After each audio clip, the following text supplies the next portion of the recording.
Mbona kunichunguza mimi na familia yangu? Wataka nini? Wakili, taratibu. Taratibu nini? Abel si mtoto wangu. Ni mtoto wa Kate.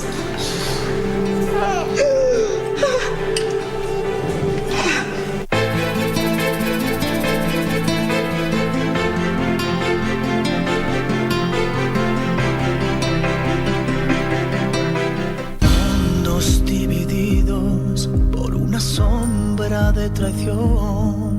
What do you mean the woman died? Were you even thinking she was only supposed to pass out? You'd better be sure that nobody sees where you buried the... Tell me why, Santi. I have a feeling there's something more to your story. Come on, tell me. Let's cut the nonsense, okay? You know better than anyone else that sooner or later, this crime will end up as one of your cold cases. He's getting married to the person he deserves for taking away the woman who has been an angel to me. I hate him because he always took the best. Lying heart.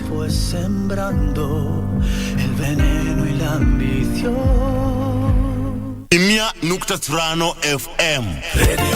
Kwa burudani tosha, yani miziki ya Kiluya, mazungumzo, habari tendeti na yote upendayo, pamoja na watangazaji wakakamavu na wacheshi. Sikiliza Radio Ingo, East or West, Ingo is the best. Radio Ingo, inginingini yomwitala.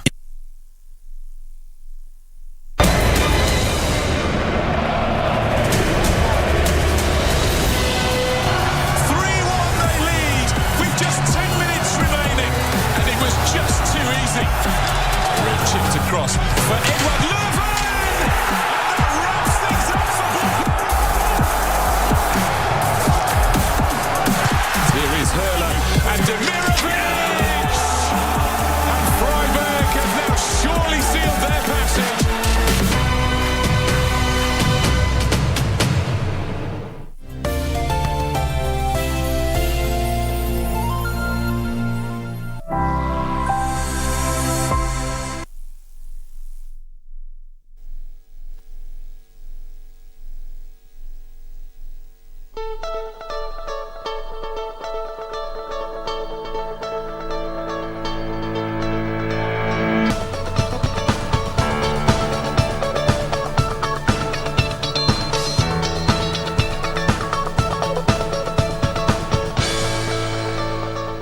A very, very good morning to you all and welcome to the program. This is Good Morning Kenya. I am Jane Wamboy. You are tuned to KBC Channel 1 and we are glad you are with us this beautiful Wednesday morning. It is the second day of March 2022. We do trust your morning has been off to a good start, and given you are here with us, it's definitely bound to get better. Of course, we have a beautiful show lined up for you, but this is courtesy of the entire team. And kama kawaida, tuko tayari to bring this show to you, starting with Doreen. Hi. Hi. How are you doing today? I'm good. Good morning. Good morning. Yes, I'm the only guy in the team today. Troy. Yes. Sasa. Poa sana, niko na D na niko na J. Sasa sijui ama mimi pia mimi nitaitwa B. DJ. DJ Troy. J. Troy. DJ B, because his second name is Ben. Yes, indeed. Today I'm alone. Vicky is not around, so I'm the only gentleman around. And it's glad to be here. The holidays are here, guys. Very long holiday. Long holidays. Feels like a December, but it's...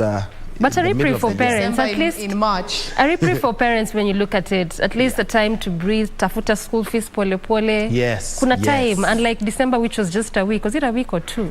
Not Imagine, even just a week. December. Once we start this 2022 academic year, the terms will be having only a 1 week break in between them. So Yes. ni rehearsal. We are making up for the time that we are not going to be spending with them. Saizi ni wakati wa kupumua kidogo. Exactly. But students also, they should understand it's only next year, and then the education calendar goes back to normal. Anyway, I'll be coming back a little bit later with the day's news.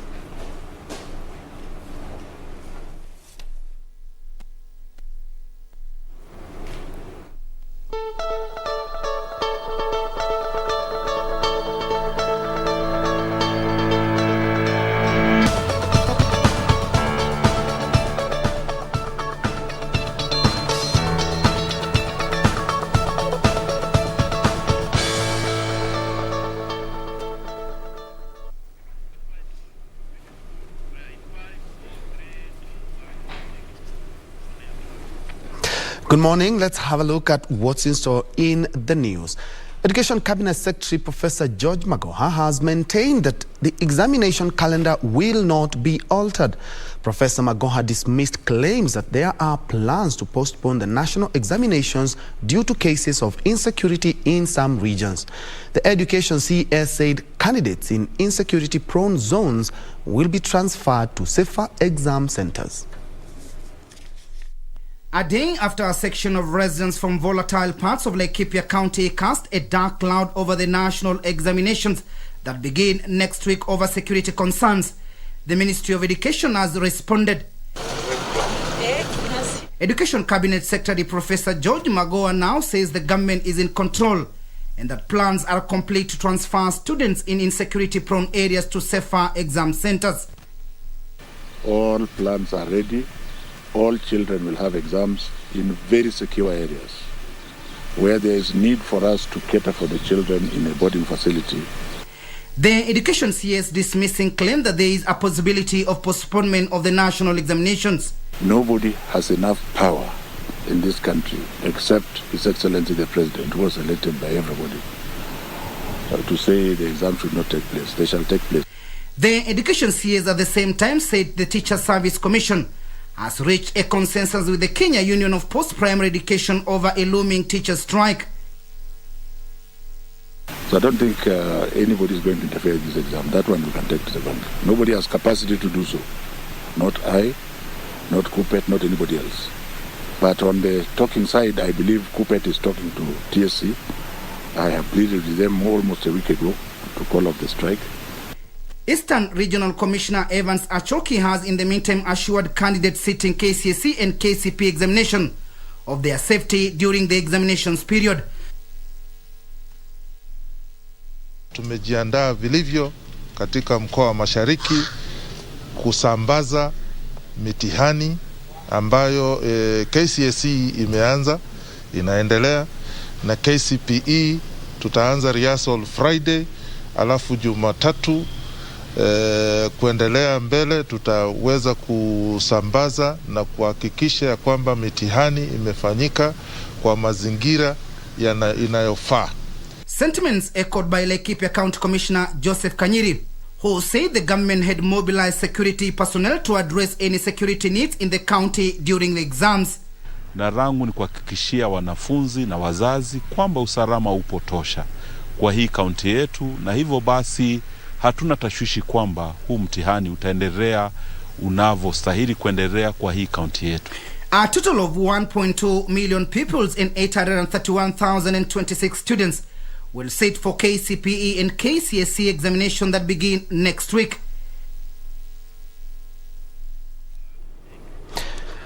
And to some politics now, where Wiper Party leader Kalonzo Musyoka says he is ready to work with ODM leader Raila Odinga again, but only if the latter acknowledges a deal signed in 2017 where Odinga had agreed to back Kalonzo irrespective of whether the now moribund NASA would win the election or not.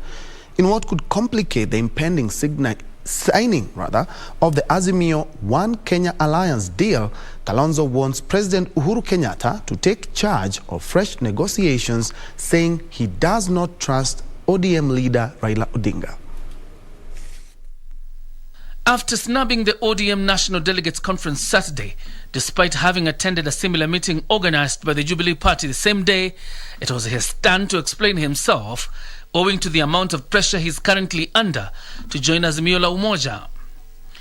In a tell-it-all statement, Kalonzo accused ODM leader Raila Odinga of reneging on an agreement signed on the 30th of April 2017 that committed Raila Odinga to support him in this year's general election. By accepting nomination of the Orange Democratic Movement to run as president for the 5th time, I believe my brother Raila Odinga has committed an irreparable material breach of this agreement. The document, which was private until today and signed by both Raila and Kalonzo, reads in part, and I quote, "This agreement binds Principal H and Principal Q in a power-sharing pact within NASA in the period before and after the 2017 elections." The commitments made herein shall bind Principal H and Q in both the 2017 and 2022 general election. End of quote. The agreement, witnessed by Makueni Governor Kivutha Kibwana and deposited with Law Professor Makau Mutua, who have interestingly backed Raila Odinga for the 2022 general election, further reads that, quote, Principal H shall be the NASA presidential candidate with Principal Q as running mate. Principal H agrees in a public MOU to serve one term and publicly endorse Principal Q as the presidential candidate for 2022. End of quote. This was whether the pair won the 2017 elections or it failed to. It is imperative to mention that I've tried twice to have Professor Makau Mutua convene a meeting between me and my brother, Honorable Raila Odinga, in his capacity as the depository of this most important document. On his part, Professor Makau stands in breach of his obligation under the agreement, since he has already joined Honorable Raila Odinga's campaign team. The Wiper Party leader now wants President Uhuru Kenyatta to take charge of a fresh negotiations that could see the birth of the Azimio One Kenya Alliance Grand Coalition. I think it's right and proper, considering he has a sense of authority, he's a sitting head of state. Kalonzo, however, claims there's no tension between him and Raila.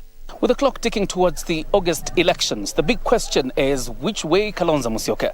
And with pressure mounting on him to join Azimio la Umoja, will he succumb or finally be his own man? In other news, the National Council of Churches of Kenya, NCCK, wants politicians to desist from hate speech and division and shift to issue-based campaigns. NCCK says the rising political temperatures are not healthy for the country. The National Council of Churches of Kenya wants cool heads to prevail as Kenya edges closer to the general elections.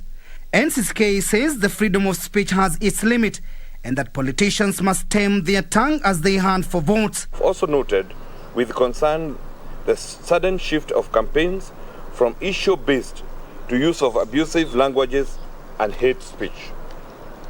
We challenge our political leaders and all aspiring candidates to desist from using hate speech, propaganda campaigns, and vulgar language. It is not healthy for our nation. The clergy says politicians must resist the urge to balkanize the country.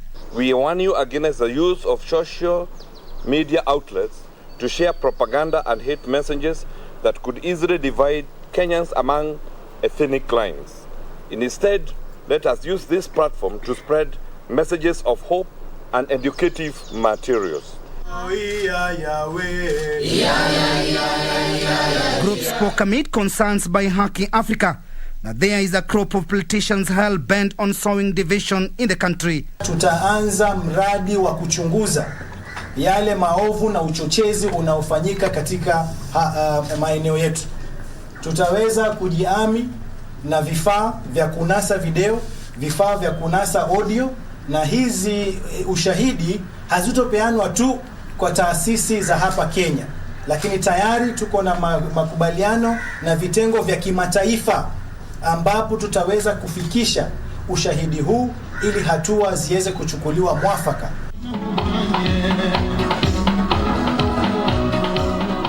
The Commission on Administrative of Justice is set to begin vetting politicians and public officers who have expressed interest in various elective positions. The Ombudsman says it will ensure that only competent individuals and those whose records are clean are clear to run for public office. Wakati wale wanaenda kusimama kwa viti za umbunge wakitaka clearance certificate, wakuje kwa ofisi ya Ombudsman ama kwa Commission on Administrative Justice, tuweze kuangalia kwa vitabu zetu, tujue kama wakati walikuwa wanafanyia wananchi kazi, waliweza kuwafanyia kazi vile inafaa, ama wamepitia kwa Ombudsman wakapatikana na makosa, kwa hivyo hatutaweza kuwapea clearance certificate. And now back to some politics, where a section of the Party of National Unity leadership now says Peter Munya has no legal rights to speak on behalf of the party. Led by the second Deputy Organizing Secretary, Tim Kariuki, the group says though it supports the decision by PNU to coalesce with like-minded parties under the Azimio la Umoja movement, Munya should not transact any business on behalf of the party. Zainab Said reports. Some deeply rooted leadership prow has erupted in PNU, with some officials accusing Agriculture Cabinet Secretary Peter Munya of attempting to subvert the party's constitution. Party is that one of the chairman. And it is good to come out very clearly about this because it is creating a lot of confusion. We are yet to have an NDC. This matter is in court, apparently, and hopefully by the end of the week, there will be a ruling. It is very important. We are going to have an NDC, a proper NDC with the proper delegates. That particular NDC from all the 47 counties is the one that is going to decide who is the party leader. The group says as much as it supports PNU's alliance with Azimio, only authorized officials should transact the party's business. Meanwhile, 3 coastal-based parties have merged to form a coalition called Ukombozi wa Majimbo in bid to establish a regional outfit ahead of the 2022 general elections. Sisi tumefanya muungano wa vyama vya kitaifa vyenye misingi yake mkoa wa Pwani na tumepata jina kutoka kwa registrar wa political parties. Kama mnavyoona barua hii, muungano wetu unaitwa Ukombozi wa Majimbo. Ukombozi wa Majimbo ndio jina litakalotumika kwa mkoa wa Pwani katika uchaguzi unaokuja. The parties are KADU Asili, Umoja Summit Party of Kenya and Shirikisho Party of Kenya. In Nairobi, a youth caucus has thrown its weight behind Westlands Member of Parliament Tim Wanyonyi in his quest for governor. Honorable Tim Wanyonyi has been credibly ranked 2 times as the best performing MP in Kenya. He is celebrated as the best legislator in Nairobi.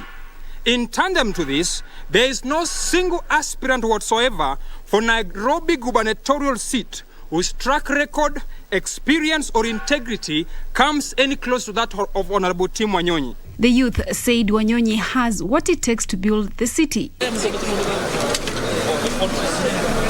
Meanwhile, former Kiambu Governor William Kabogo says his family in the Kiambu gubernatorial race. Na hamwendi mnakaa tu boardroom. Unarudi Ngesagi. Au sio namna hiyo? Niliona hatusongi, bado ni chai kwa boardroom. Saa nyingine mimi tu ndio nalipa. That's why we are vying. That's why all these people are vying. Because they have hope they will capture those seats. And we shall participate in nation building in those levels, at MCA level, at the ward levels, that is in the counties, and at the National Assembly, or at the Senate. I'm hoping that we'll get sizable number of seats. And we can take our policy of the party and sell that to other parties that think alike, so that Kenya can move from where it is to a better future. Meanwhile, differences emerged at a media briefing by church leaders on the remarks made by the president at Sagana 3 on the position of the church on corruption. Sisi rais wetu ajue tuko nyuma yake, tuko hapa kutenda vile atatuongoza, kumuonyesha ya kwamba tuko na umoja pamoja na yeye. Kanisa haliwezi kutawanywa na mtu yeyote. Sasa ikija yeye ambaye hata wewe nyinyi, sababu nyinyi ni waadishi, mnaweza kuingia kwa kanisa, kile ambacho mnaweza toa, tutajuaje nyinyi ni ya wizi? So hatuko hapa ndio tuulizane, hiyo sio kazi yetu. Tumekuja tuunganishe uso wa Kristo, taifa la Kenya, na tuliobe, na hasa sana sisi hatukutuma mwanasiasa yoyote aende atetee kanisa. Kanisa sio la wachungaji, kanisa ni la Mungu. Na yeye huwa ndiye anatetea kanisa lake.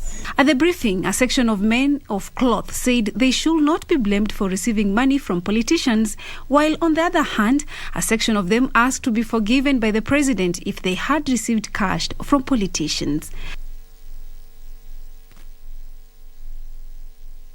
To the corridors of justice now, where Ben Gedhi, a suspect in the National Youth Service scandal, has been sentenced to 5 years in jail or pay a fine of 4 million shillings after being found guilty of forging tender documents for lanterns for the 2013 general election. Gedhi was sentenced alongside Solamark director Joyce McKenna and 3 former IEBC officials. This and more from the courts. The Milimani Anti-Corruption Court has sentenced National Youth Service suspect Ben Gedhi and his co-director at Solamark Technologies, Joyce McKenna, to 5 years in jail or each pay a fine of 4 million shillings in the 105 million IEBC lantern fraud case. Chief Magistrate Lawrence Mugambi also sentenced 3 former IEBC officers. They include Gabriel Mutunga, Kennedy Gaunye and Willie Kamanga. The 5 had been convicted on different counts, including forging tender documents for lanterns that were to be used in the 2013 general election and conspiracy to defraud. Meanwhile, the first protection witness in the 73.4 million shillings graft case against Migori Governor Okoth Obado, his 4 children and 13 others, has begun to testify.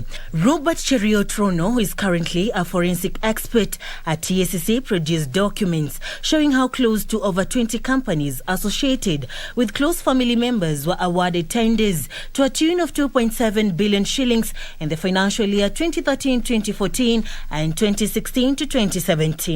The hearing continues on Wednesday. Finally, State Department of Devolution Principal Secretary Julius Kiplangat Korir, who is facing charges of assault against his estranged wife, has been given 30 days to settle the matter out of court. Chief Magistrate Susan Shitubi directed that if the accused fail to do so, he'll take plea on the 4th of April. Moving on, members of parliament have differed on proposals by the Budget and Appropriations Committee on Kenya's borrowing strategies. A section of lawmakers say there may be attempts by parliament to provide Treasury with a backdoor option to borrow beyond the legally accepted ceiling.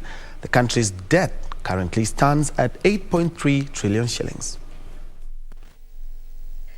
Proposals by the Budget and Appropriations Committee on the medium-term debt management strategy saw MPs differ on the proposals on whether the fiscal deficit, as proposed in the budget policy statement, and the medium-term debt management strategy for the financial year 2022-2023 should be capped at 400 billion shillings, or 3% of the country's gross domestic product. Any person, any institution, any entity claiming that the debt of the country is beyond 8.2, it's hearsay, doesn't have any merit, and is not documented.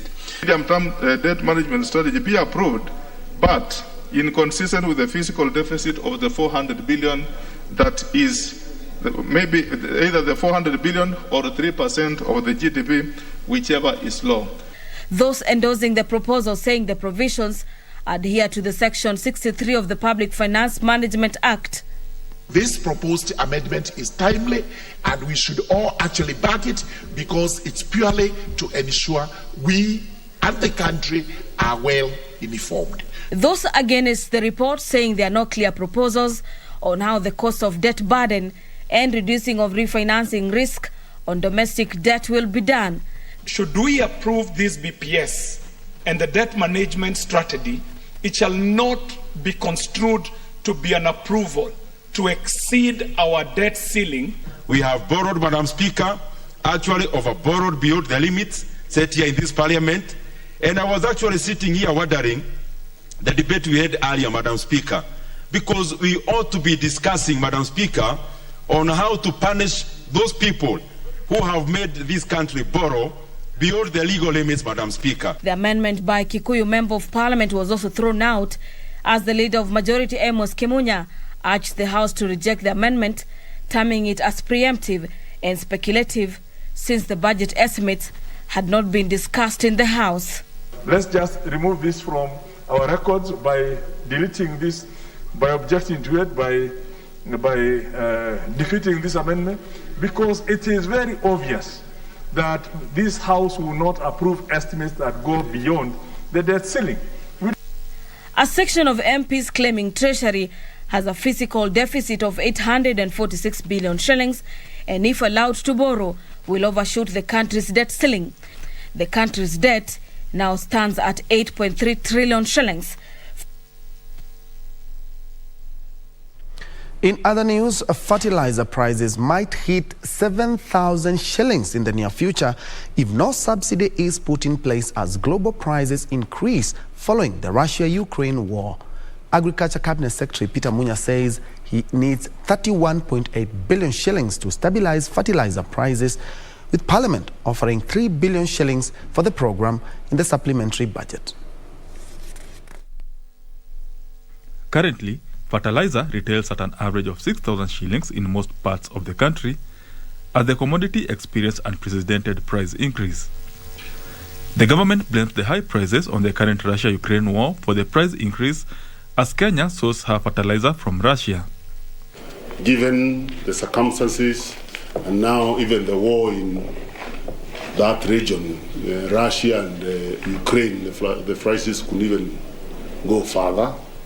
This, coupled with the COVID-19 pandemic that saw reduced production of fertilizer in China and hoarding of the commodity by Brazil, India and the US, has seen global prices shoot up. The rise in fertilizer prices is due to the impact of COVID-19, which led fertilizer producing countries such as China, Russia and Turkey restricting exports to protect their farmers, and heavy consumers such as India, Brazil and USA buying large quantities, hence creating market scarcity. The government warns that farmers might purchase fertilizer at 7,000 shillings per bag until August this year if a subsidy kitty is not put in place. If this trend continues, DAP prices may go as far as 7,000 Kenya shillings per bag. And that is maybe the reason I normally tell people that when you go to these hotels, you will get ugali sosa, because it is not taken serious. It is taken that you can be given ugali sosa. Why is it that in all the other crops or all the other things, you don't get such things? We need to take it more serious, because this is a staple food that every Kenyan touches on it. You and me eat ugali, and we are mitigating much of coffee, as say tea. You see, you can't take coffee and sleep. Farmers of maize was eating today, and farmers are now relying on us, you and us. We are Parliament, you are Waziri. We must have an answer for the prices today. The Agriculture Ministry estimate it needs 31.8 billion shillings to lower the cost of fertilizer to 2,000 shillings. We would require a total of that 1 billion, 851, 916,000, if we were to take those prices that prevailed at some point in time. However, the National Assembly says it will factor in 3 billion shillings in the supplementary budget to subsidize fertilizer in the short term as the planting season begins. Already put the 1.4 billion, which is already in. But they are saying it is not sufficient. Can we put 3 billion? What do you think? The supplementary, we had done the 1.4 billion, and we added a 1.6 billion to 3 billion. What we had from other area, where the money that was ready was 1.4 billion. But we had requested budget to add another 1.6 billion to make it 3 billion to start with, as 10% of what we are starting with, to be able to allow farmers to go to the farm. MPs faulted Treasury for omitting the 1.4 billion shillings in the budget policy statement allocated to subsidize fertilizer.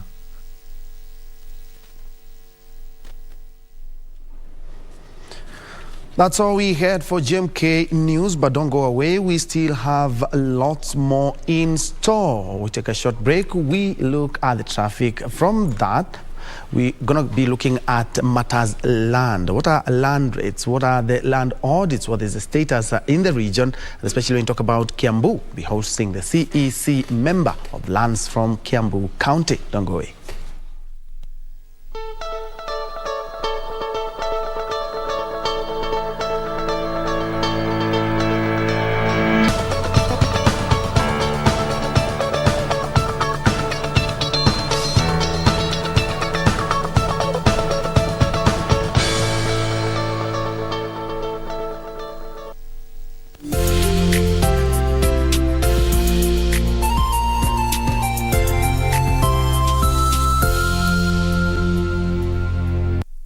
keep abreast of the developments live from the National Assembly and the Senate. Honourable members of Parliament.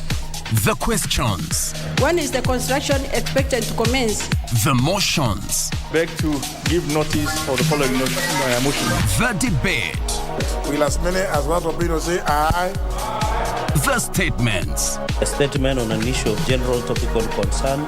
The petitions. Order number 4, petitions. Stay tuned to KBC Channel 1 and Radio Taifa for live proceedings from both houses of parliament from Tuesday to Thursday. Live, uncensored, unedited. KBC, your national broadcaster.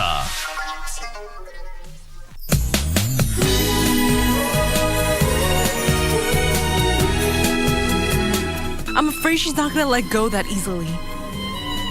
And I fear you'll be seduced by her again. This affair between us is completely done. Do you hear me? You lay one finger on him, I'll kill you. You're on his side? Get out of here! What are you doing here right now? I looked for you everywhere. Are you okay? Is there really somebody waiting for me inside? Or are you making all this up? How is it that you have a son? Say hello to Jack. Hi, Daddy.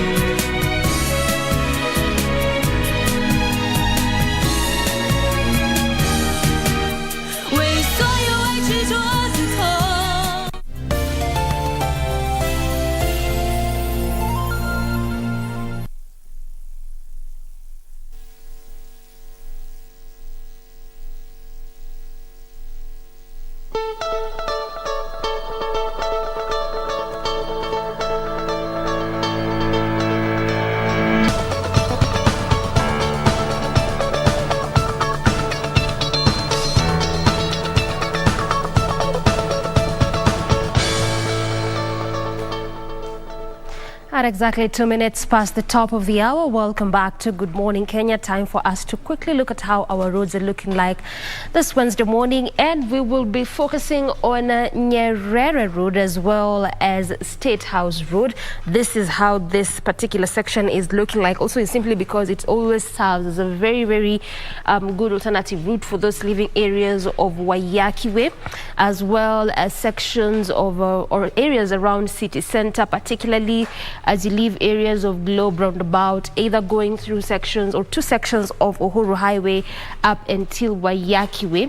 And this is if you do not want to make do that heavy traffic along Uhuru Highway, particularly on the section between University roundabout and Kenyatta Avenue. So this is why oftentimes when you look at this route, you always look at it from an angle of it being an alternative route.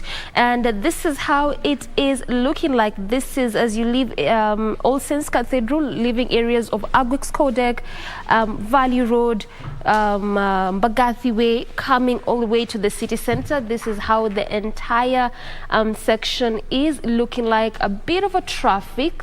This is as you leave Kenyatta Avenue, coming through Nyerere Road, as well as also leaving areas around Wayakiwe, coming through the same route, just particularly on both lanes. On a small section is where there's a bit of traffic, but altogether very manageable kind of traffic. So again, if you're leaving those areas that I mentioned earlier, those are sections of Wayakiwe, as well as some areas in between Kenyatta Avenue and the University roundabout. And perhaps you do not want to make with that heavy traffic on that lane or on that area along Uhuru Highway. Again, also knowing fully well that there's a section along Kenyatta Avenue that is still closed because of expressway, then you can use this route as your alternative route. That is Nyerere Road there, because right now that is just how it's looking like. Nothing is changing. In fact, majorly along the same route, green all through, clear indication of a smooth sailing, moving at a very, very swift pace, and that continues up until the University Way roundabout, where things begin to get a little bit thick still around that section just before you near the roundabout. And again, heavy kind of traffic throughout the entire roundabout. But again, this is also very much expected. It is the early morning hour, so clearly what you're seeing is basically what we would expect to see. Aside from that, it is one of those busy roundabouts. That is the University Way roundabout there. That is why you're seeing the difference in colors there, characterizing heavy kind of traffic throughout this entire roundabout. In fact, in some sections moving at a very, very slow pace. That is why we're seeing that red color, which is a clear indicator of that. And as you branch off from the roundabout, going all the way through Uhuru Highway, just before you get to Wayakiwe, on that section, not moving at all, just at a standstill. And this is particularly as you head over to the city center, which is again very much expected on most lanes, especially here in the CBD. As you head over to the city center in the early morning hour, this is what you would basically expect to see, given it is the morning rush hour. So obviously a lot of activities as you come to the city center. Away from that, as you head over to one of those key slip roads as well, just like Nyerere, that is the State House Road, moving at a very swift pace. So aside from Nyerere, you can also use State House Road as one of your alternative routes. And again, this is just particularly for motorcycles as well, for those in private vehicles, because this is again one of those roads which is a preserve for only those two road users, and that continues all the way up until areas of Mamlaka Road. This is just before you get to Dennis Prit, as you head over to sections in areas around Valley Road. There on that particular area, moving at a very swift pace, no traffic at all. Also, as you head over to areas around Westlands this early morning from the University roundabout, heading all the way through areas around Wayakiwe, still not bad at all, moving at a very, very swift pace. It's really highly, it's quite interesting because in this morning hour, oftentimes on most of these roads that I'm mentioning, you'd really be expected to be seeing heavy kind of traffic, but on most areas where this traffic looks like it's just a very manageable kind of traffic. However, things are changing around the roundabout. That is the University roundabout. Looks like it's opening up a bit on that section there. So more of the orange color, clear indication that traffic is still very much there, but at least a manageable kind of traffic, unlike what we were seeing just a minute ago. So again, this is why I keep saying all the time that just traffic changes every single minute. But that is how it is looking like this morning on sections of Nyerere as well as State House Road at exactly 7 minutes past 7 a.m.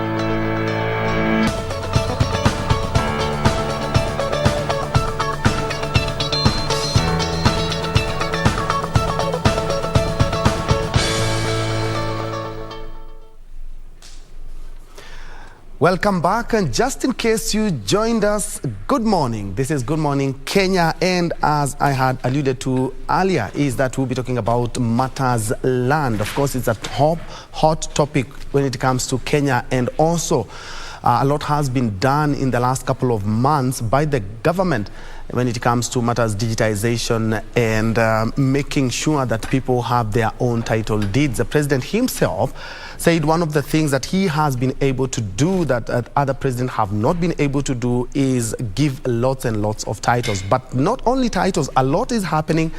Of course, you know about land rates.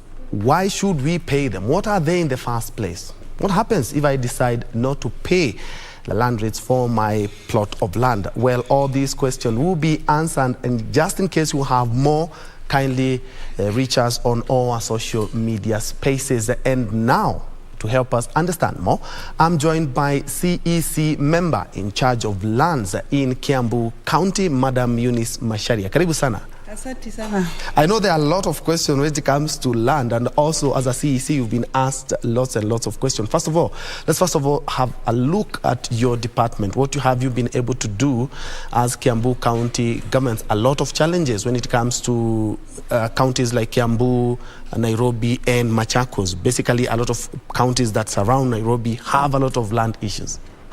Thank you so much, Ben.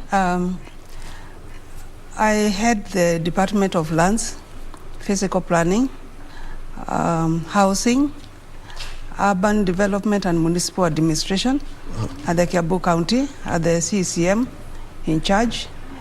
And it is true that Kiambu, being neighbors with Nairobi, in fact, we call ourselves the bedroom for Nairobi, because we house a lot of Nairobi residents. And if you look at our roads, even in the morning, you see the kind of traffic that we have flowing in to Nairobi in the morning and flowing out of Nairobi in the evening. Yes. So we we are very close to Nairobi, and we offer a lot of services also to Nairobi residents. And that comes with its own challenges and its own pressures. Yeah. The Ministry of Lands in the last couple of months did start a worldwide exercise, or countrywide exercise, targeting digitization of lands and land matters and files, all that. Yes. And CS Karone has done quite a pretty job. Have you also started the process of digitization?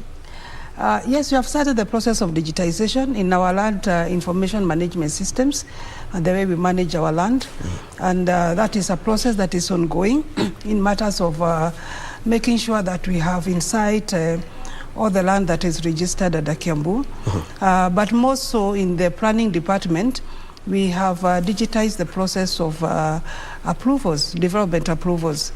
And we have also, we are working on interlinking and the processes of the department with the processes of finance, and just looking at how everything interlinks together, ideally to make it easier for the citizens of Kiambu and the residents of Kiambu to be able to interact with us better and be able to get better services. So yes, it's an ongoing process. The ministry has taken the lead and we are following. Okay, and in some of the recent building inspection and audit, most buildings do not have approvals. And looking at Kiambu, there's a lot of buildings had collapsed last year and the year before. Have you been able to seal some loopholes? That is true. Last year, unfortunately, we had 3 incidences of buildings collapsing. Well, the last one was in Loiro at the OJ area.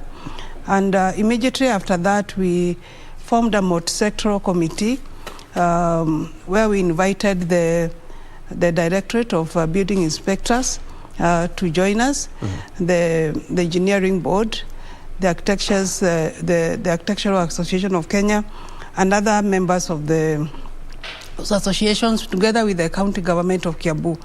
And the reports that are coming back, that it is true that a lot of our buildings, and especially in the high-rise, the apartments, and it's a challenge that we have been having that, developers don't want to follow the processes. There is a compromise in building materials and the mixing of concrete, and sometimes even doing the survey before the construction, and the engineering aspect of it has not been done properly. And the reports that we have from the team is that there were cases of compromise in materials and construction, mostly on site, where you find that the developers are not doing the right things when it comes to implementation on the ground. And what we have witnessed in Kiambu especially is that we have a lot of developers coming to us for building approvals, and they bring the right documentation because they know the conditions, they know the terms of approvals. But when you go to site, you find that they're doing something totally different. You go and find you have one set of building that is properly approved by the county government of Kiambu, and then on the other hand, they have another set of buildings which they are using for implementation. This is a very serious offense because when we give you a building permission, building permit, it has conditions, and you cannot alter the buildings, the designs of a building without coming back to the county government to seek approval if there are any changes. But you find a case where our developers are trying to cheat the system by having 2 sets of buildings, one for approval and one for implementation. And they're being assisted by professionals. So indeed, and some rogue officials, because I do remember the OJ incident, coincidentally I was the one who was sent to cover that. Right. Do you believe the laws that govern and the penalties that whoever is arrested and charged for not using the approvals recommended, are they airtight enough? Because we have seen several buildings contravening. There are even some buildings where it is said that they have not met the threshold, yet they are still there. They haven't been demolished as yet. Yeah, that's a matter of the courts, because we have taken quite a number of developers to court, and sometimes the courts learn for a very long time before the decisions are made, and in the interim you find the developers are still continuing to do the wrong thing, and I think it's a challenge that we need to address as a society, not just the county government, but also, like I say, the professionals, because these buildings are supervised by professionals. These buildings are supervised by NCA. These buildings have licenses from NEMA. These buildings have, NCA and NEMA and the environment, NEMA also. You see, it is not a one-person thing. It's a collective, and we need to team up together. And as Kiambu government, under the leadership of our governor, Mr. James Nyoro, we did invite all the professionals and all the multi-sector team to help us in inspection. I think that is going to go a long way in helping us to resolve some of those issues. When we did our audit, we sampled around 300 buildings in Kiambu in a period of about 10 days. And it is true that about 70% of them have either partial approvals or no approvals, or they are not following the approvals on site. They are contravening the approvals. And the legal process has not really helped us to resolve those issues. So we need also to look at the judiciary and the way they are helping us in arresting this situation. Indeed, I concur. We need a multi-sectoral approach on the same. Something else that a lot of Kenyans are waiting to hear exactly and to know what exactly there are: property rates or land rates. We see each and every year 100% waiver on your land rates. Yes. What exactly are land rates? As you know, the county governments receive funding from the central government, from Treasury. But we are also supposed to raise our own revenue from the counties. And if you look at the Finance Act, our Finance Act, you see there are quite a number of levies that the county government raises per year, and land rates is one of them. There are two kinds of land rates, land taxes. There's the land rent, which is levied by the Ministry of Lands, and there's land rates which are levied by the county government. So it's one of our sources for collecting or raising revenue to support the many services that we are offering to the residents of Kiambu. And at the county level, we can say it's one of the areas that we raise revenue to support our projects and our other expenses, yes. And how often are they paid, and what determines how much one will pay per year? Land rates are payable once a year, at the beginning of the year, between 1st of January to 31st of March. We give the residents a period of a window of 3 months to be able to pay. They are based on the improved site value of your property, meaning that we do not charge on the developments. If you have, for example, some plot, we will look at the unimproved site value of that property, not the developments that are there. It is levied both on the residential, agricultural, industrial properties, all kind of properties that are within the county. The difference is just the amount that is payable. For agricultural, the amount is less, the rate is smaller. The amounts are smaller, much smaller than for commercial and other residential properties in the urban centers. So what properties are rateable, and especially when it comes to Kiambu and Nairobi, because when we look at even the cost of rent there, is a little bit high, other than compared to other counties? Yeah, the rent is relatively higher than other counties because of proximity to Nairobi and the people that we are housing. Of course, in Nairobi, the rents will be much higher than Kiambu, but Kiambu being close to Nairobi, then the rents are relatively good. And that can be, if you look around Kiambu, you see the kind of developments that are coming there. It's quite massive.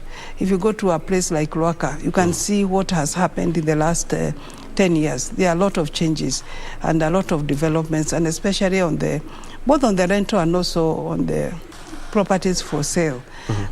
So the rates are charged actually on all kinds of properties. And mainly we look at two documents. There is a leasehold and a freehold title. And which the rates are charged on both.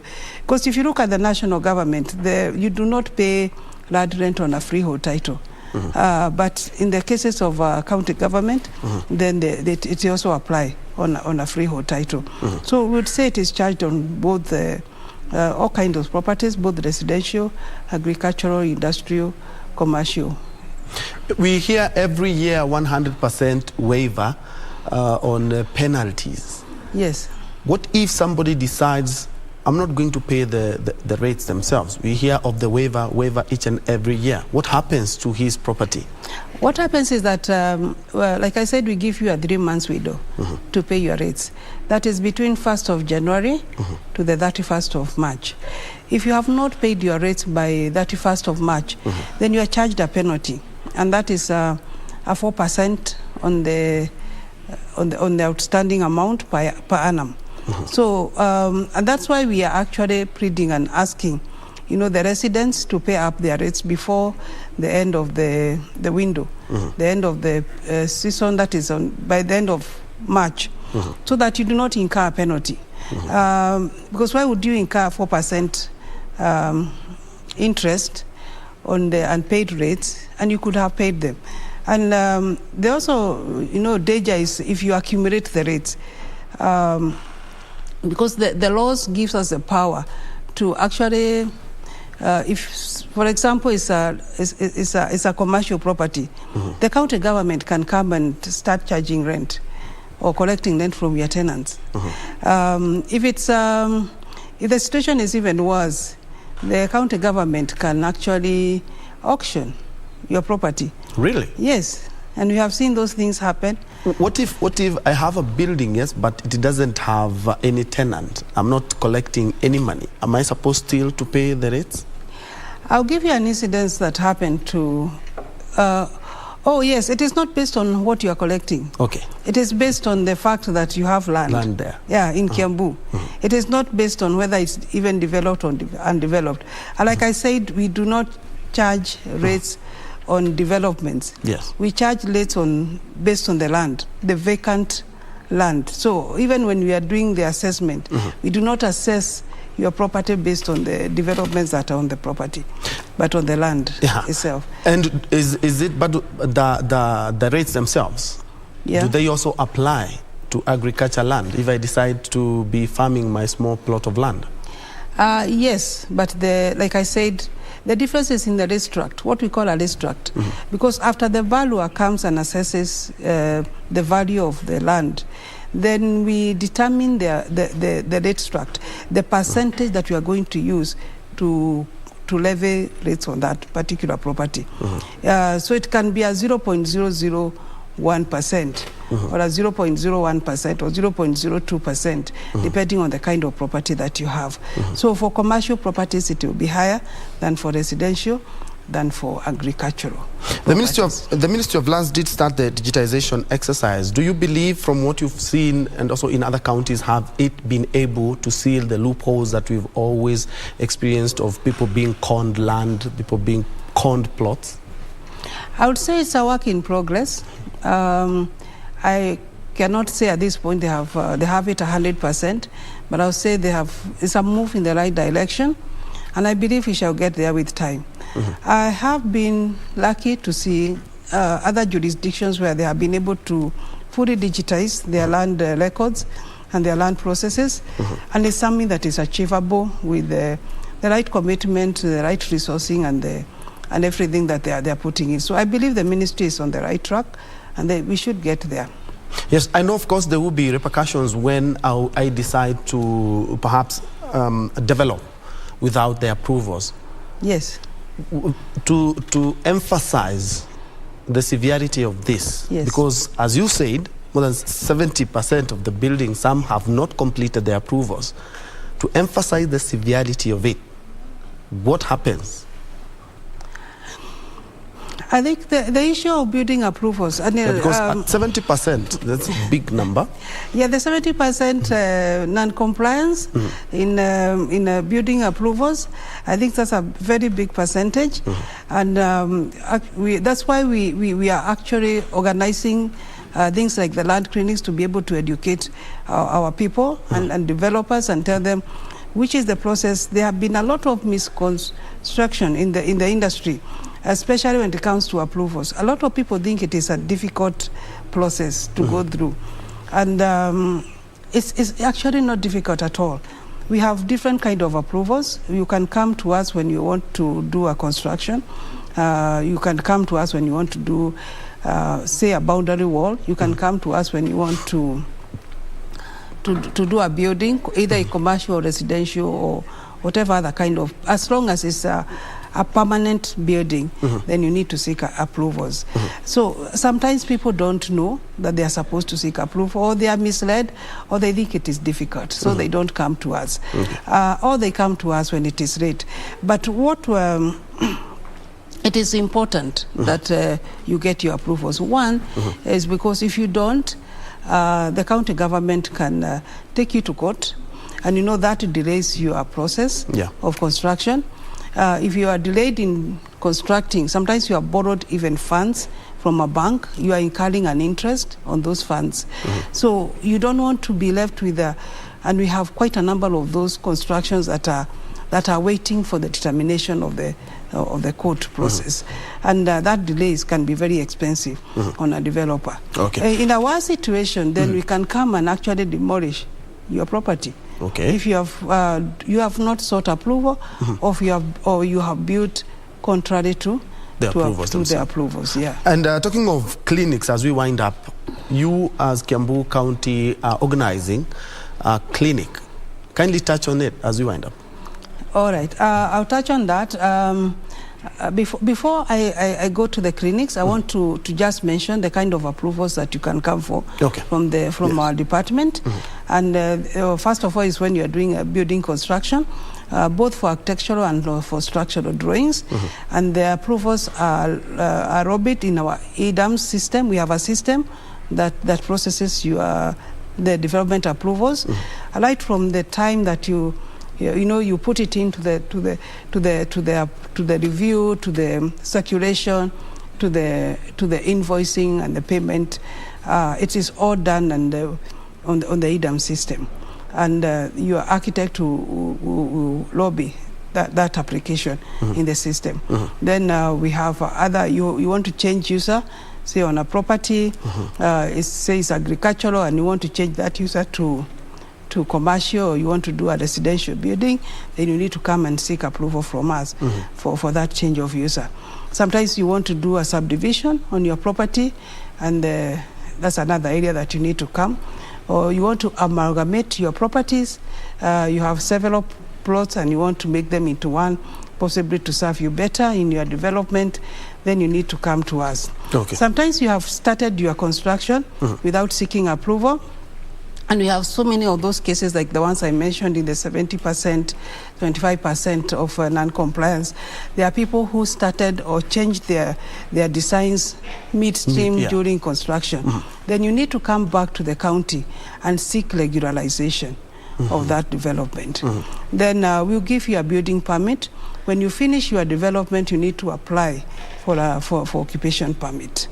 So those are the processes that we go through, and we are encouraging people to come to us, because for a small development like the wall, it only takes us 15 days to give you approval. We also give approvals for billboards and outdoor advertising, and that only takes about 7 days. When it comes to complex buildings, multi-levels. Like the tenant one. That takes about 30 days only. Kindly, because of the interest of time, touch on what is the end game in your clinic, and what should Kenyans expect? So we have organized for land clinics starting from next week on the 10th and the 11th, and then the following week on the 14th and the 15th of this March, of March. And we'll be running them across our sub-counties, starting with Thika, Juja, Roiro, and Kiambu. And then the second phase, the following week, we'll go to Kabete, we'll go to Rimuru, we'll go to the other sub-counties, yeah? So what we want to achieve is that we are inviting developers, we are inviting persons with questions in areas to do with development approvals, areas to do with evaluation, for rating, because like we said, you need to be a late payer. You also need to come and apply for us to put you in the system. And it doesn't mean that if you are not in the system now, you are not a late payer. It just means that the time that you come, we will have to pay back all the rates that you have not paid over the years.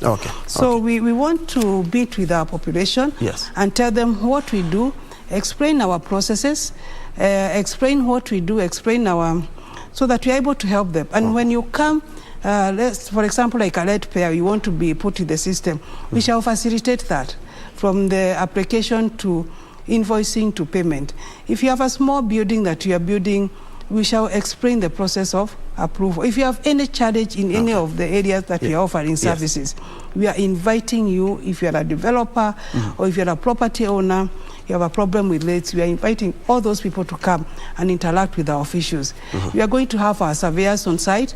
We are going to have our land sub-county administrators on site. We are going to have our valuers there. We are going to have our planners there. We are going to have everybody that is involved in the processes in one place so that we bring the service closer to the people. Again, it's from the 8th to the 10th. No, it's the 10th, to 15th. To 15th. Yeah, so on 10th and 11th, we'll be covering Thika, Juja, Roiro, Kiambu, and on the 14th and the 15th, we'll cover Rimuru, Kikuyu, Kabete, and Kiamba. All right. So if you're a resident there and you have any question, whether you're a land developer or a private developer, then you have all your questions answered. Thank you so much. I've been hosting the CEC member in charge of lands when it comes to Kiambu County. They are talking about matters land, and especially when it comes to the land rates and also land approvals. Let's continue this conversation on our social media.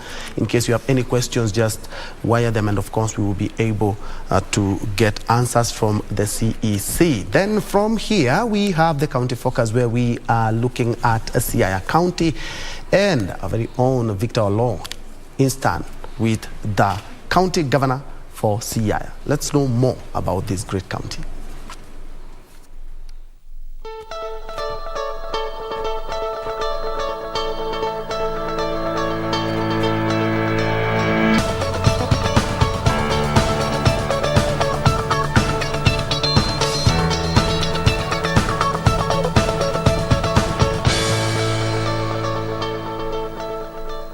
All right, so we are here with Governor of Siaya County, Governor Colonel Rasanga, just to tell us some of the challenges, achievements, the hits and misses in terms of governance since he took office 10 years ago. Already, time is running up and he'll be exiting office come 9th of August. And we just need to hear from him for the first time here on KBC Channel 1. Governor, karibu sana.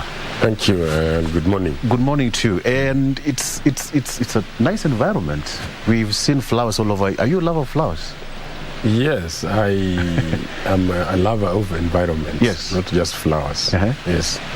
I like serene environments. Yeah. It gives some kind of a relaxed environment around you. Indeed, and you are thinking.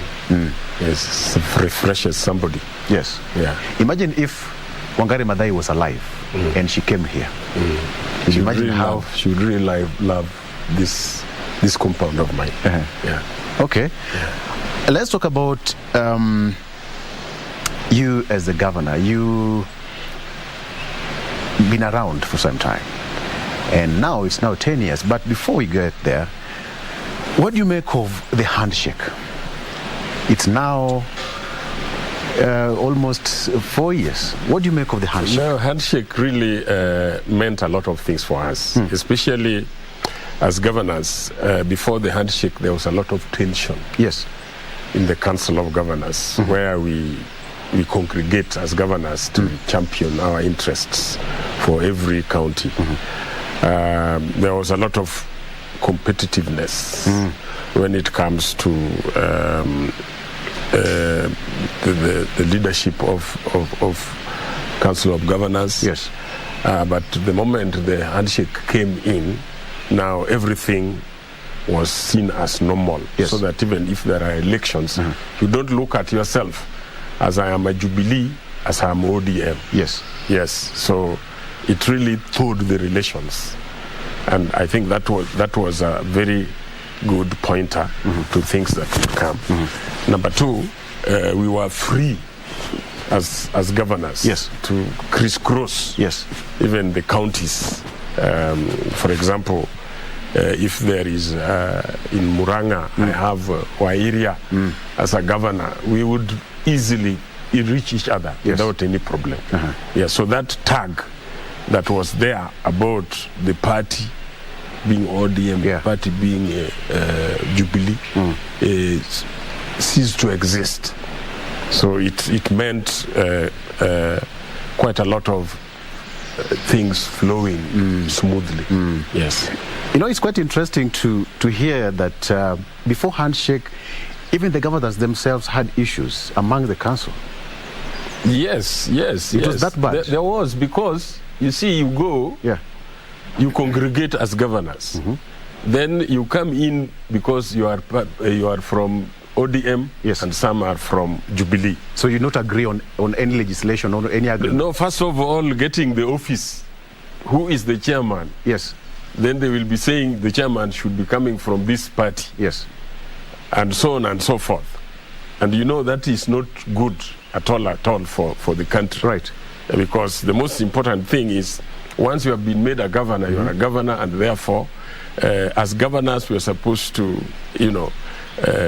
do our business without minding about the party. Yeah. So after that, everything settled, because even during elections, we would see some governors would retain their seats, like right now. You see, for example, the first chairman of the Council of Governors was Isaac Ruto. Right.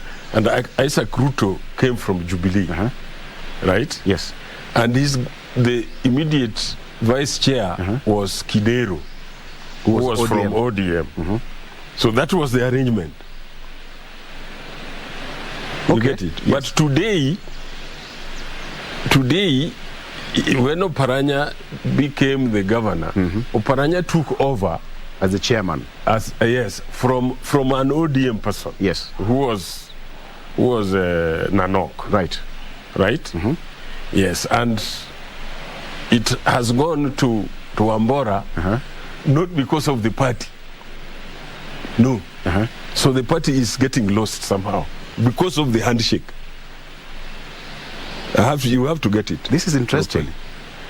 Because when you talk about handshake, a lot of things happened, and even the tranquility that the country is enjoying. It's quite interesting that Kenya is peaceful. It is enormous, and quantifying it is not easy. It's not. Yes. Even the social fabric, the enjoyment that, say, various tribes are enjoying. Yeah, it is unparalleled. Did you ever see at some point that the president and Honorable Raila Odinga would shake hands? I never imagined it. I never imagined it, and I can tell you that I'm one of the people that when we were shortchanged, when we were so shortchanged in the elections in 2013. Right. It was bad. Yes, it was very bad. But the only problem in this country is that people forget very fast. Yeah. People forget so fast. Yeah. So that despite the enormous,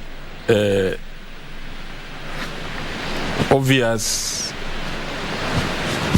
things that were not going on well during those days, now people have forgotten. Yeah. You know, it's quite interesting, because right now when you hear the president and Honorable Raila Odinga calling themselves my brother, what does it show nationally?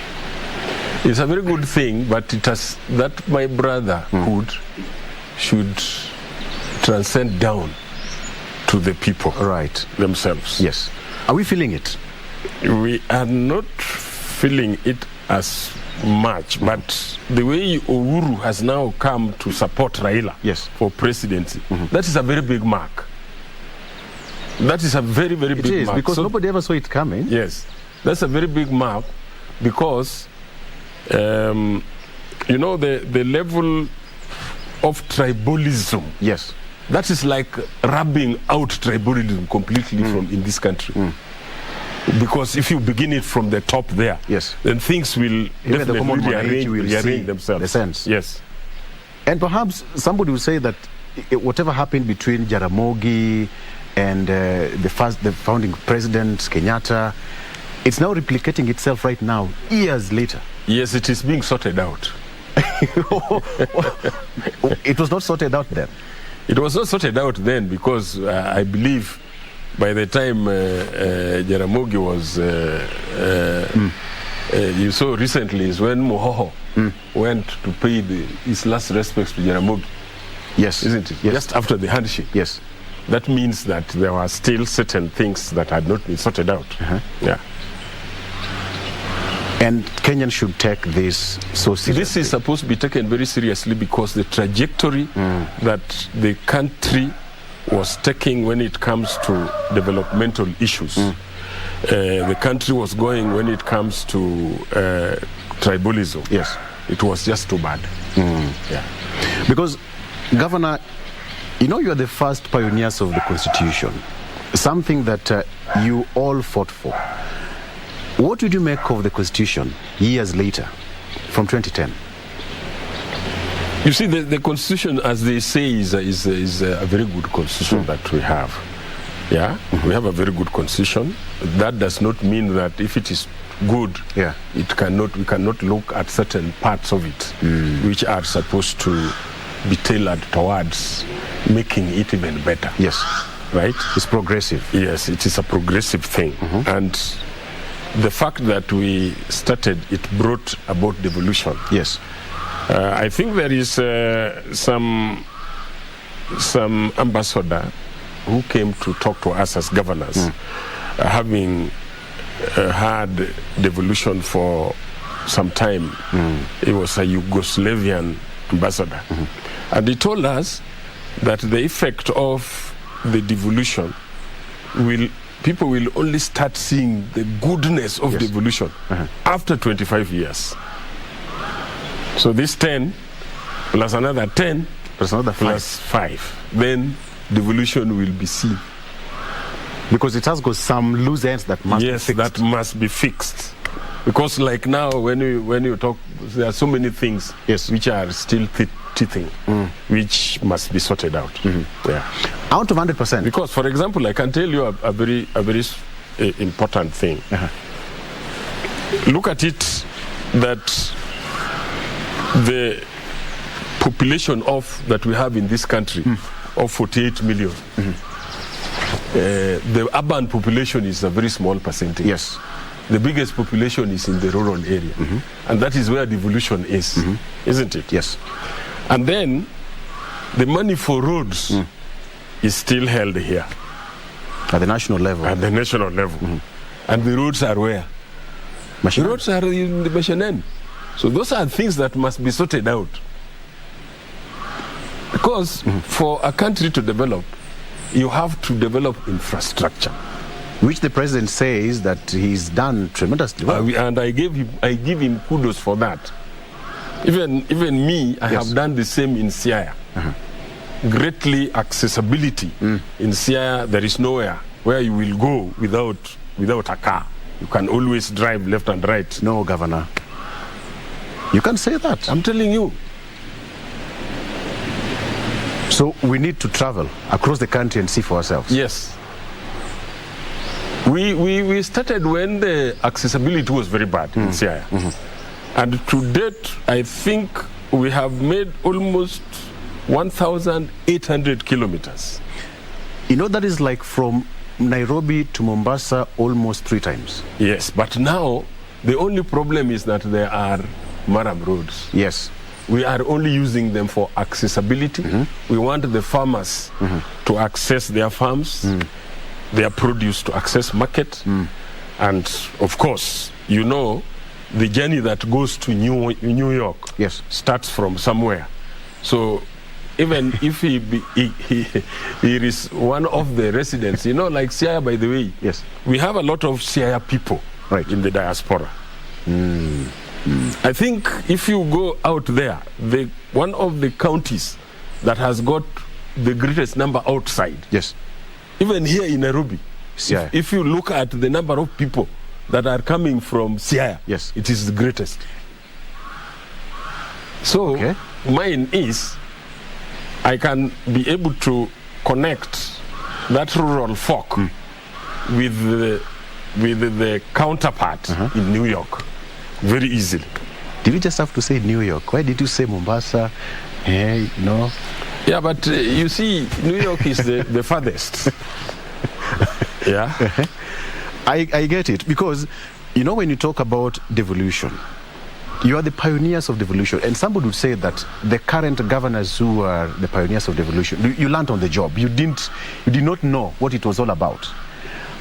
How was it like, or how is it like? No. Not really that devolution was a new thing. You know, Moi tried devolution. The Majimbo.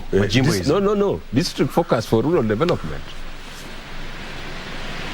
That was devolution.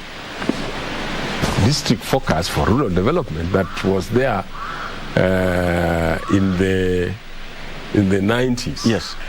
When you look at the number of people who have benefited, is huge. Talk of roads, talk of electricity connection, talk of schools, hospitals. Give me your achievements, perhaps if you can mention them, what you can take home.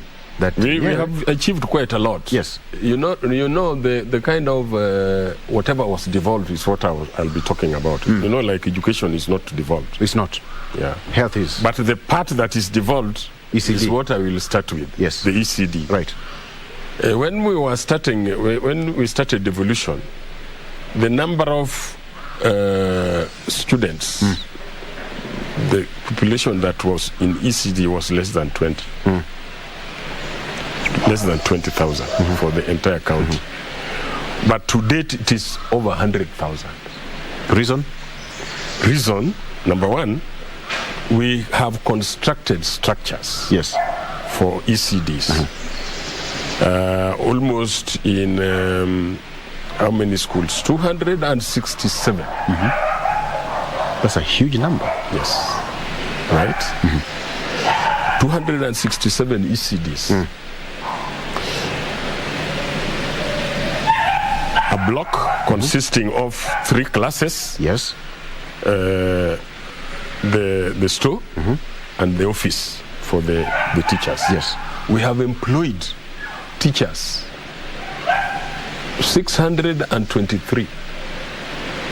623. Yes. And now, as we speak, we are intending to employ another 200. That will make it almost 900, 800 plus. Yes. So that because the parents are aware that those centers are there now. Yes. There is no child that will ever go to standard 1 without going through ECD. Right. So that has promoted that, you know, that education is very important. Because if you don't get a proper setting at the beginning, the foundation, the early childhood, yes, then you don't get it properly later. So we have managed to bring that to that level. Yes. When you come to the docket of health, you know, health is fully devolved. It's fully devolved. And that's where the problem is, because most counties, you've been grappling with doctor strikes all over the country. Yes, but I will talk about Siaya in the sense that what we have achieved with regard to health, we started by recruiting the so-called Nyamrerwa for the primary health care. Yes. So Nyamrerwa, we have about 2,481 that we are paying a stipend per month. And we are the only county that is doing it. If you want any data in the county with regard to any household, you will get it within minutes. Yes. from those Nyamrerwa. Yes. Because they complement the health workers. Yes, their job is mainly to take care of health issues that are primary, right? At the lowest level. Yes. That is at family level. And therefore, even today, if I want to know how many voters, for example, people have not taken votes, I use Nyamrerwa. Just tell them, go to those homes. Then you will get them. Not only that, when somebody is sick, even if it is malaria, they know they would refer to those Nyamrerwa as doctors. Yes. They are doctors because they are capable of treating malaria. Nyamrerwa are the community health workers. Yes, community health workers. Yes. Yes. And so they have really brought the health closer to the people. Because the first point, the first people to interact with the locals. Yes. Before you go to the hospital. Yes. Would you say that the health system in Siaya has improved? The health system in Siaya has improved greatly. Yes. Because previously, before we came in, even child mortality rate was very high. Right. To date, it has really reduced. Yes. Maternal mortality rate was very high. It has drastically reduced. HIV prevalence was very high. It has drastically reduced. Yes. So generally, the health standards in Siaya has improved greatly. And this is, to buttress on this, I'll tell you that the World Health Organization require that the nearest, the farthest distance to a health center should not be more than 5 kilometers. And we have already achieved it in Siaya. In all, how many sub-counties do you have? We have 6 sub-counties. And all of them are well taken care of? Each, in some sub-locations, we have 2 health facilities. Okay. Yeah. So that is already achieved. We don't have a problem there. The next problem will be equipping them properly. Yes. But the physical facilities already there. And then recruiting the staff to work in those particular dispensaries. But Governor, much as you can say that you've achieved, you know one problem that usually most of the counties suffer from is lack of personnel. What about Siaya? That is where the problem is. We have a very big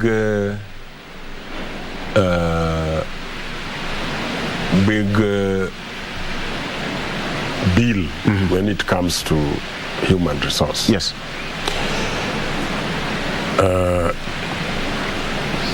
The guidance is that it is supposed to be about 30%.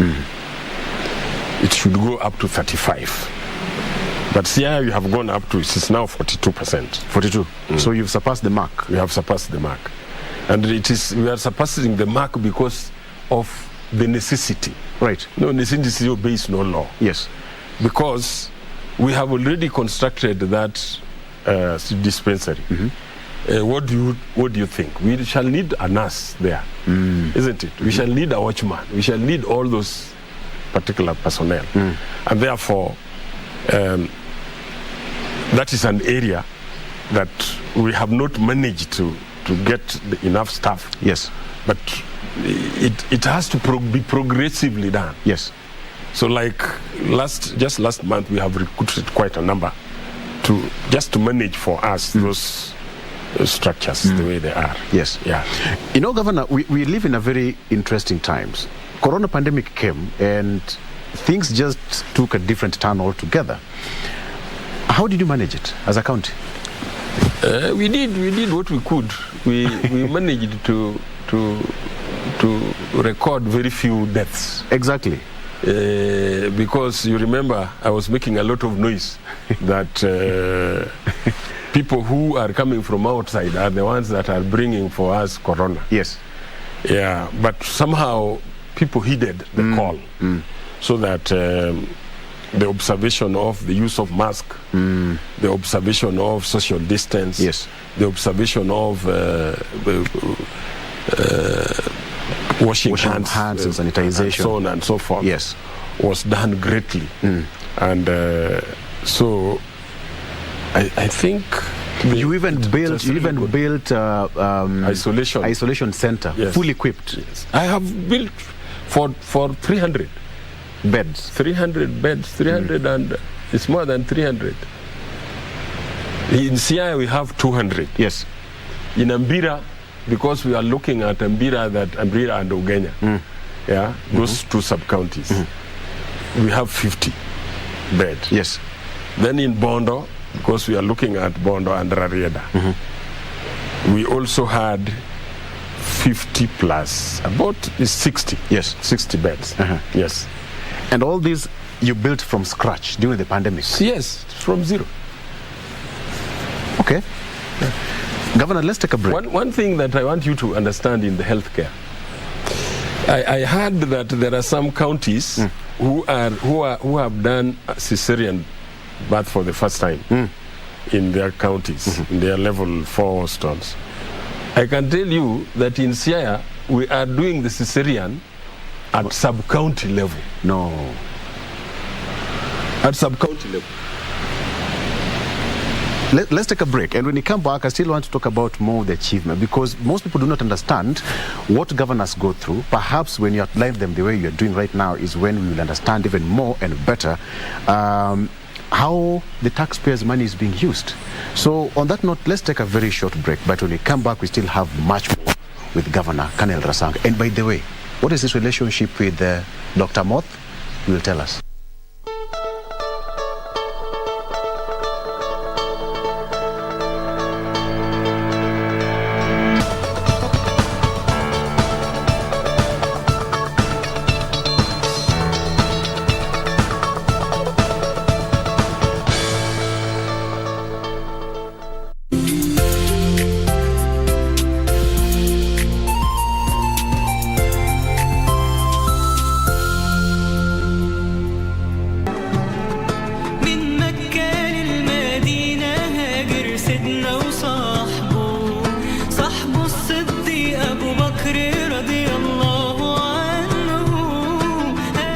Kwani kumtaja Allah tabaraka wa taala ni Mwenyezi Mungu kutupa direction ya kuwa sisi tupate usalama wa hapa duniani na kesho akhira.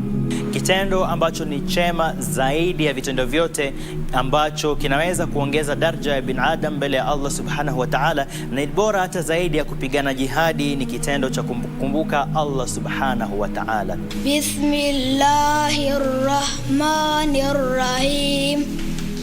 إذا السماء انفطرت swala zote na salamu zimfikie Hashimu mwenye cheo.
Tatizo la kupata huduma za afya lilikuwa limewakaba wakazi wa mitaa ya mabanda kwa miaka mingi.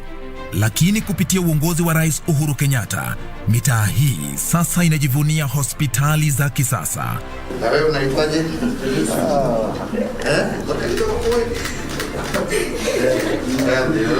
Wiki hii kwenye Project 254, I decided that it was important that we have the capacity to give healthcare to where people are. Tumeona maendeleo imeendelea hapa kwetu Ruben. Saa hii dawa tunapata free, atulipishwi dawa, na tena matibabu yetu yote tunapata free.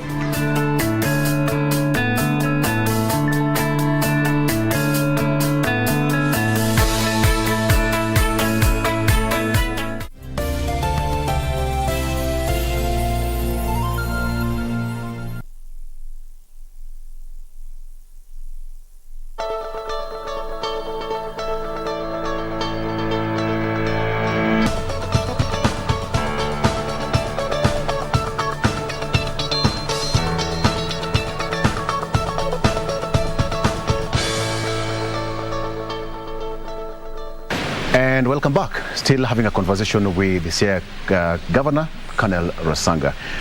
Governor, you're talking so well about health system in Siaya County.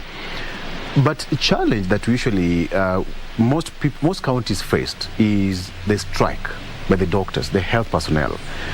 What did you talk about that? That has been a very big problem to us, but we have managed it somehow. Yes. So that dealing with them has not been very easy. But we have always tried to tell them that, look here, health was devolved because of you. Yes. Right? The fact that payment has delayed, that should not make you go on strike. Simply because, after all, it is delayed. You know the reason why it is delayed, but it will come and it will be paid. Do you communicate to them? Yes, we do. We do, and sometimes we agree. Yes. Sometimes we don't agree. Yeah, but in most cases we have agreed. So that the effect of strike in Siaya, if I have to say it, it has been very minimal. Yeah. And again, one thing that we resorted to is that we employ the workers. Now, when we employ them them on contract. Yes. So the ones on contract will never go on strike. Yes. Yeah. What about promotions? Promotions we do. We have done that as required by law. Because most doctors will say that they stay in particular positions for far too long. We addressed that. We addressed that largely, sometimes some 2-3 years ago. Yeah, and that is no longer a problem. Yes. The biggest problem to date with the nurses and doctors is normally just, there are small things that the salary has delayed because, of course, they are also supposed to be paying other agencies. When it is delayed, then, you know, that affects their position. Yes. But it's normally temporary. Yeah. Let's talk about the issue of corruption, because the president was so passionate about the fight against corruption, and most governors still have pending cases in court because of corruption, misappropriation of public money. This is one of the reasons why most counties delayed in terms of service delivery, right? I don't agree with that. Delay in service delivery is not because of corruption. Largely, it could be created by many things, including corruption at the other end. Yes. Yeah. But the issue is true that the elements of corruption are there. Yes.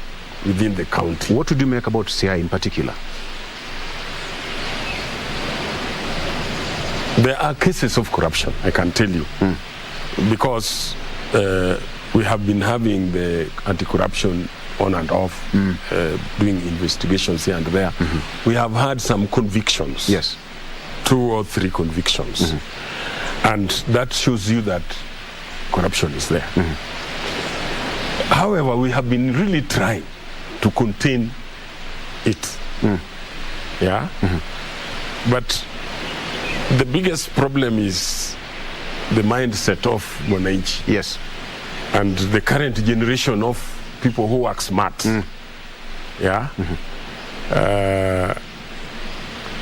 the current youthful people do not wait and see that you can work, save, and out of your savings you can invest, and from that you can easily buy a car or do whatever it is with the money.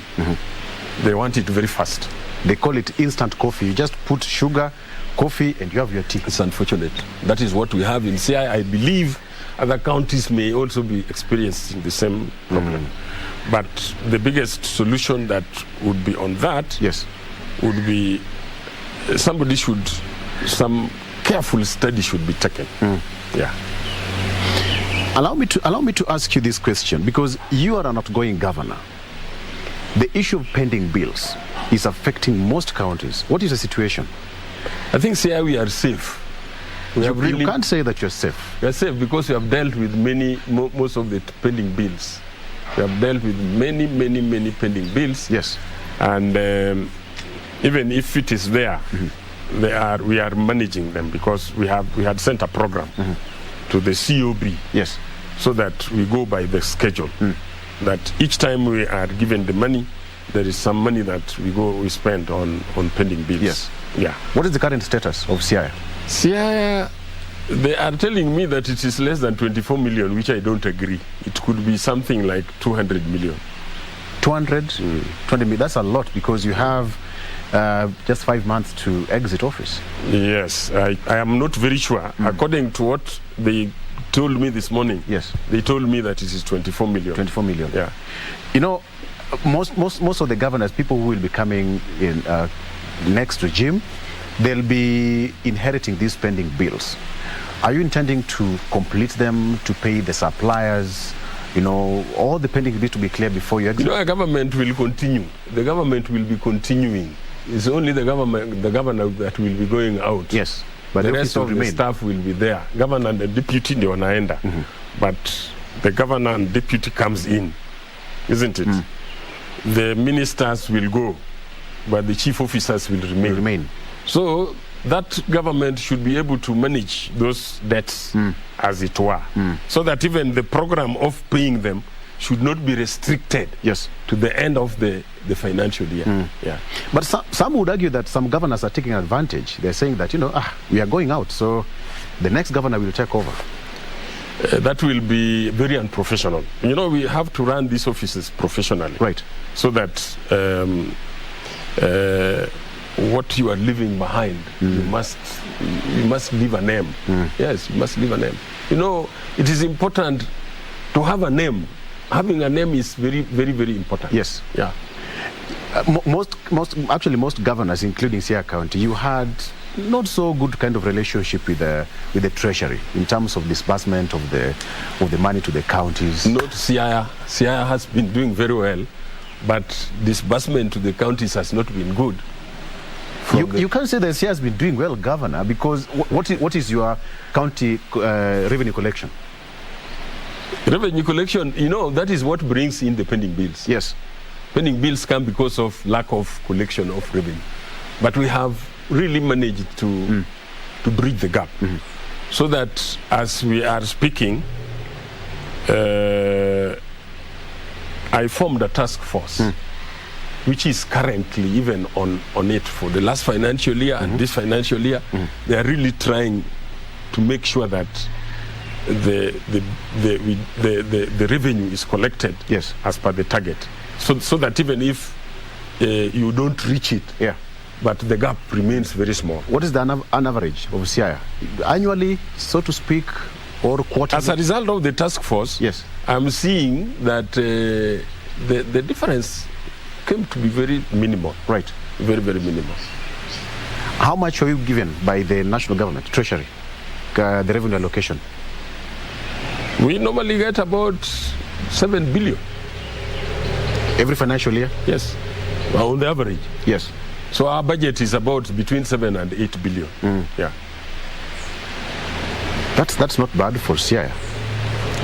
Well, we are not complaining much, but it is bad in the sense that the money that we get does not give us the services that we want to give to the people. Yeah. For example, I have just received some message this morning. We had a supplementary budget, and the amount that is allocated to health for food patients is not enough. You get it? You remember the mortuary business in Yala? Yes. Now, to manage that mortuary, something that you complained about. Yes. Does that worry you as a governor? Because you said that the mortuary which is there is not enough to have. It is, because if you cannot, you know, when you are elected by the people, you are elected by the people so that when they have lost a loved one, they give that loved one the respect that the loved one deserves. Yes. Until they send the person off, isn't it? But now when other bodies are brought there that you had not imagined, it really brings a lot of problems. Yes. Yeah. Governor, Rivayala is in Siaya County. And Rivayala has we also have River Nzoia. So why not River Nzoia? No. Because of the obvious reasons. Rivayala in a few weeks ago did not have some good, story in the news. What did you make of that? You are the governor, you are the CEO of that county. Yeah, and I came out very clearly and addressed the national government. Where are these bodies coming from? They were dropped there, but the thing is this. The national government took very fast, drastic step to do a forensic investigation. Yes. So that they took the samples and came with them to Nairobi here and so on and so forth. And I was thinking that the best the government could have done was to take those bodies to City Mortuary. Then they do the rest of the things there instead of leaving the bodies there at CI. Preliminary investigations, what are the indications? Where were these bodies coming from? No. There was nobody who ever reported a loved one lost within Siaya County. Within Siaya County. And that means that they must have come from outside with the waters, because you see, when the waters arrive, there is no visa for water when it's arriving in Siaya. According to the eyewitnesses, they say that some vehicles would come with, at night, bodies stashed in gunny bags or in gunias, dumped, and then they go. I can't tell. I can't tell about that. Yes, I can't tell. But it's a very bad thing. Why? Because public health, we use that water exactly for our domestic uses. Yes, isn't it? So whoever is even doing that, it doesn't. It's not a good thing at all. It's very uncivilized. Yes. Yeah. So you can assure the residents and general public that you are in control of that. I'm not in control, because once I complained to the national government, they never came back to me, because the only decent thing they could have done was to transfer those bodies. Okay, my name is George either to New Nyanza General Hospital. Hope you can hear me. Because then they have a bigger capacity for dead bodies. Yes. Or to City Mortuary, because City Mortuary is for the national government. Yes. Isn't it? Yes. Yeah. If elections are held today, who would you vote for? For Raila. Without opening my eyes, I would vote for Raila. And Governor of Siaya, who do you vote for to succeed you? That one I can't tell now, because there are people who are competing for it, and it would not be fair for me to start talking about people to vote for. I'm asking that because Siaya politics is one of the hardest and the toughest. The competition in Siaya is on another level. You faced it. You faced it. And 3 times. 3 times. Yes. What is so unique about Siaya? Siaya is where we have people who are very enlightened. Yes. Okay. Yeah. The voters are very enlightened. So picking a candidate is always a challenge. Yes. And Siaya, by the way, is where people also talk about justice. That justice must be seen to be done. That is Siaya County. Siaya County. They are particularly, you know, even the Sia that are in the diaspora. Yes. Wherever they are also very active. And they are the ones that make the ground to be more active. Yes. So today, I don't know, maybe you can get some data from Safaricom on the kind of calls that are made during this season. And whether they are politically related. You will find they are just politics. Yeah. Interesting. Yeah. Interesting. I'm asking that question because the president said that people should support Honorable Raila Odinga. And he went to Sagana, talked to Mount Kenya people, and they all agreed that, yes, he will support Raila Odinga. Some people are saying that the president should take a neutral ground. But the president said that he's also a voter. No, as far as I'm concerned, one, I have told you I cannot take sides right now. Right. But after the nomination, definitely you will see me supporting who has been nominated by the party. Right? Yes. President Kenyatta has his right to lead this country, right? To better leadership. One, he has measured himself and he has seen what kind of leadership is required there. Yes. He could probably have measured to it and he doesn't want it to come down, right? Yes. Or he could have not measured to it, so he wants Raila to be the one to bring it from wherever it is, to bring it up. To make the graph grow. Yes. Okay. Out of 100, how would you rate your administration 10 years later? Out of 100? Yes. We are operating at around 70%. You're too generous. That is what I'm giving. So you can give me what you think I deserve. You're too generous. 70%. What attributes to 70%? Quite a lot of things. See, I've told you I was taking you through health. Yes. I never went to water. I've told you water, or we almost have 60% coverage of households with water. You see, we have not reached the threshold, as it were. Yes. I have talked about roads, that roads are almost everywhere. That one is almost at 100%. Yes. Right? When it comes to trade, yeah, we have also tried as much as we can to build markets so that the traders would find it easy and comfortable to sell their wares. Yeah. You know, a long time ago, whenever you go to a market, you would not even find a place where to help yourself. Right. But now we have tried to sort out that. Slowly by slowly, I believe in another 10 years, yes, we shall have another mark.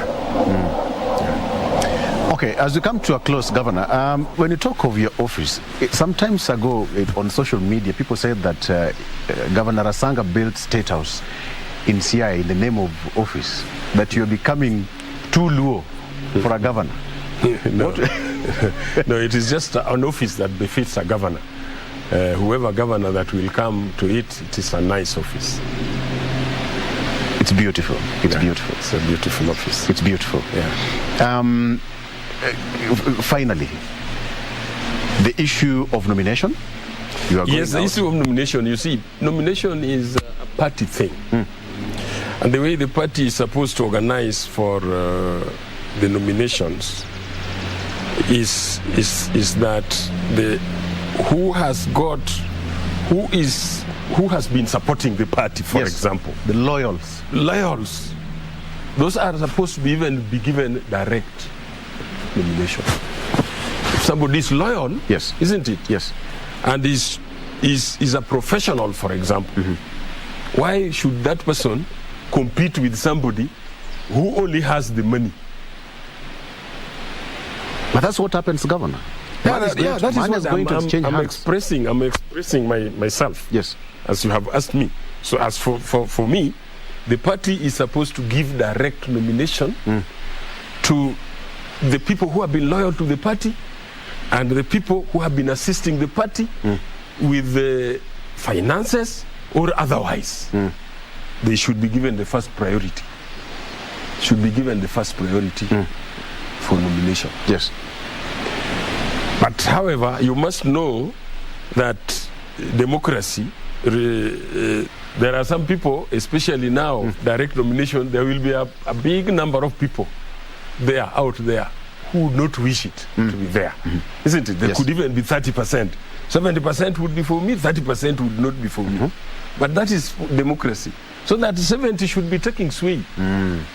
You get it? Yes. So the party should be in a position to interrogate and do it in such a way that, yes, there is an objective criteria that it uses in selecting people to be given direct nomination. That is number one. All right. And number two, I support them, I support the party in the approach for consensus. So that, yes, you could be conducting poll opinion here and there. Yes. And then you bring these people on the table. The favorite. Yes, and ask them, this is what you are currently getting. Yes. Would you wish to continue? Or you say bye to this thing, and so that we consider people who are likely to get the thing. Yes. That is a good thing, because it is now narrowing down the candidates who are serious. Right? Yes. And so be it. And then finally, what I know the ODM is going to do, I don't know whether it's going to be Azimio. What ODM is going to do is that when all these others have not been used, then what remains is that elections will be done with the parties that have not sorted out themselves. Yes. So that the universal suffrage is used, especially from amongst the members of the party who shall have been registered with the party headquarters. Although the capacity to also manage that leaves a lot to be desired. It's a problem because nomination is always no, but yes, but you see, the moment you have started with direct nomination, as I have said, and you use a proper objective criteria in zeroing in on those people that you are going to give direct nomination, then you lessen problems as it goes. Although it is also possible that you can give somebody direct nomination, and somebody who is independent will defeat him. Right. Isn't it? Yes. But that is democracy. That is democracy. Yeah. Okay. Governor, we are coming to a close. Two questions. What next for Governor Rasanga after 9th of August? What next for me? Are you going for Member of Parliament seat, Senate seat? No.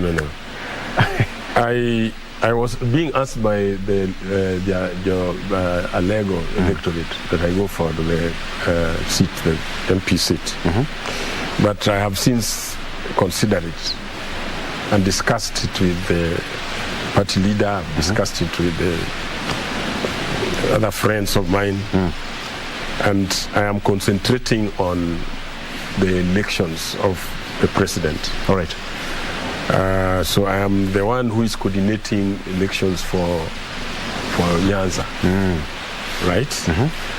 And very soon I will be going to the ground so that we select a secretariat for it and have people who will be coordinating the grounds, as it were. Yes.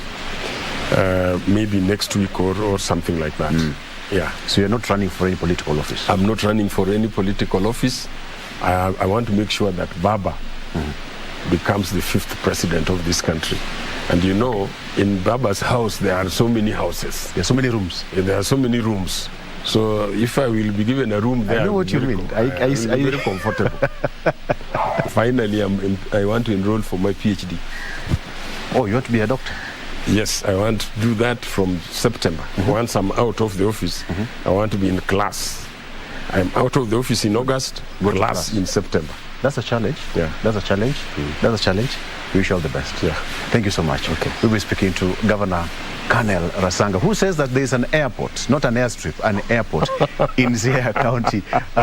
We've talked a myriad of issues in terms of health, education, challenges that faced as governors, the pioneers of the current constitution, and so far he's going out. We thank you for keeping it KBC Channel 1. We're taking a break. We'll be right back.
Nasikia na ndo maana nakuuliza wenda.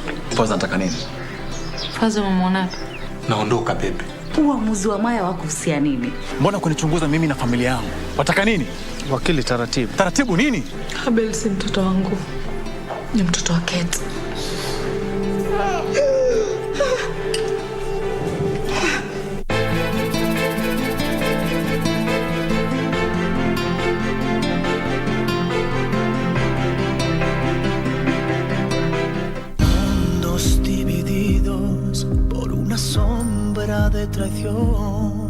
What do you mean the woman died?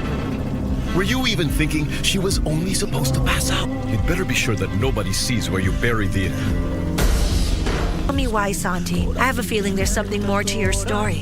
Come on, tell me. Let's cut the nonsense, okay? You know better than anyone else that sooner or later, this crime will end up as one of your cold cases. He's getting married to the person he deserves for taking away the woman who has been an angel to me. I hate him because he always took the best. Lying heart. Fue sembrando el veneno y la ambición. Gone away, an angel in the sky now, and I shine my light up for you, for you. Then the morning came, and my wings took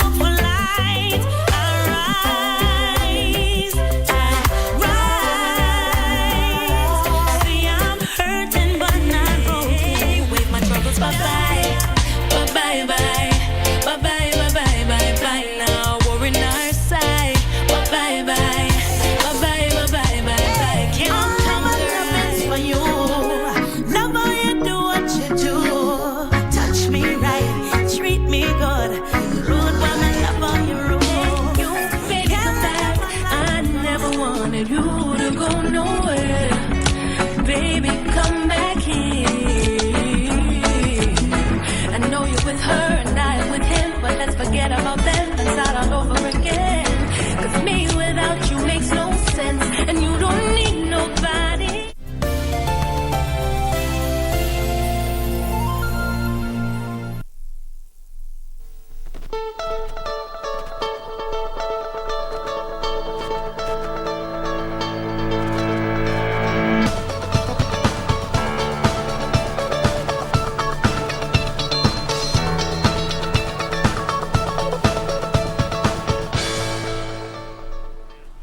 Welcome back to Good Morning Kenya, and after that informative piece with Victor Olo on Siaya County, we also need to get a little bit more informative when it comes to matters competency-based. Indeed, the schools are closing, but we also have the national examination and assessment as well. And to help me drive this conversation, I am joined by a tag team of two formidable and informed members from the Kenya National Examination Council. Let me start with the lady on my extreme right. We have Ann Ngatia. Madam Ann Ngatia is a subject specialist, and also she is the coordinator of competency-based assessment, CBA, at the Kenya National Examination Council. And we also have on my immediate right, we have George Gadongo, who is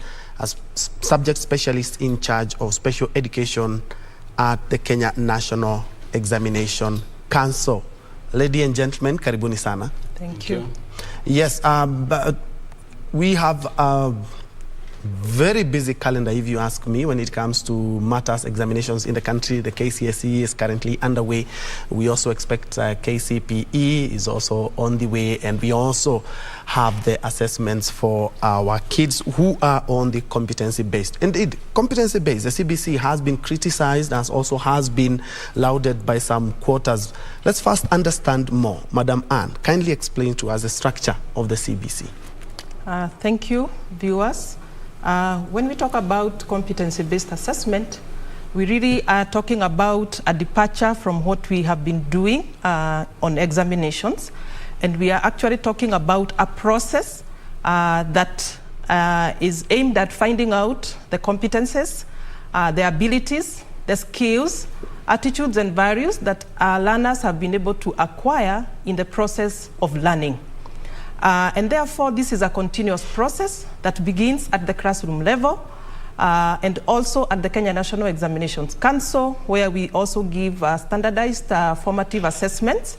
And going forward, we shall be giving assessments across the basic education curriculum. So in terms of the structure then, we have classroom assessments that begin from grade 1, grade 2, and grade 3. At the end of grade 3, then we give a national formative assessment, which is geared to finding out what learners have acquired in one of the critical tiers, which we call early years education.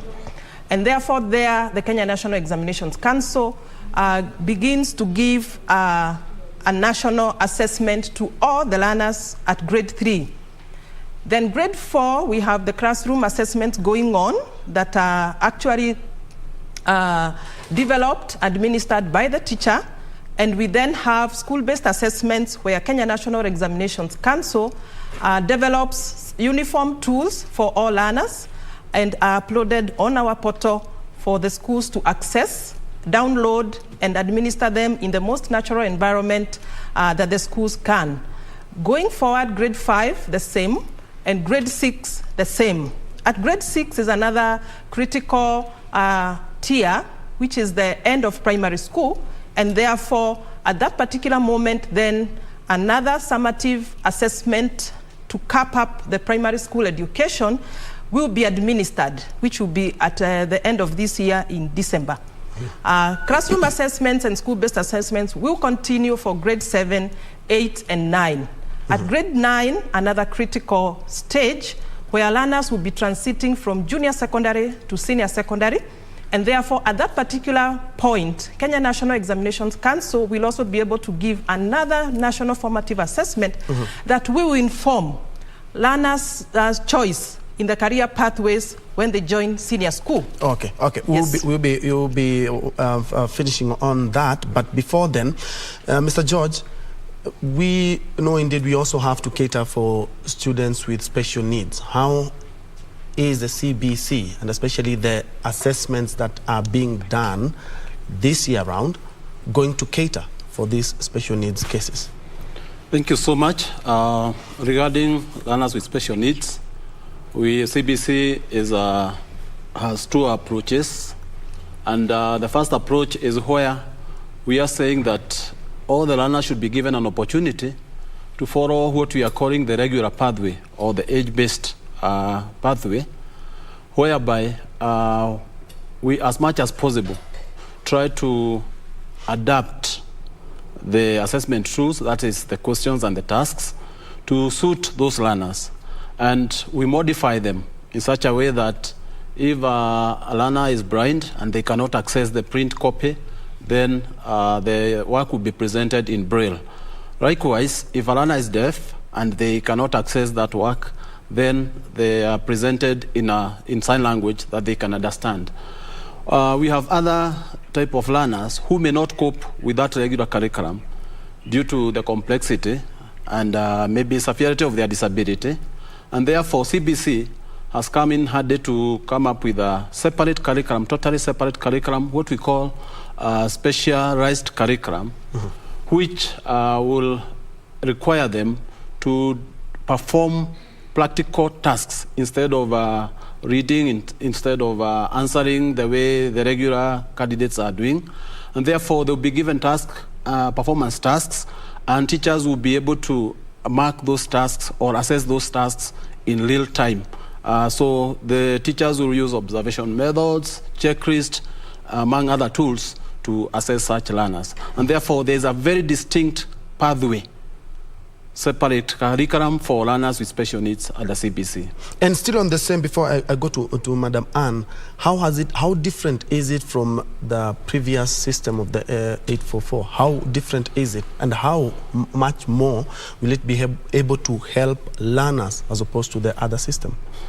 Okay, this is a complete overhaul, if I may say so, because in the current system, the 844 system, what we've been doing is we are stopping adaptation, meaning there is a category of learners with severe conditions who are not catered for.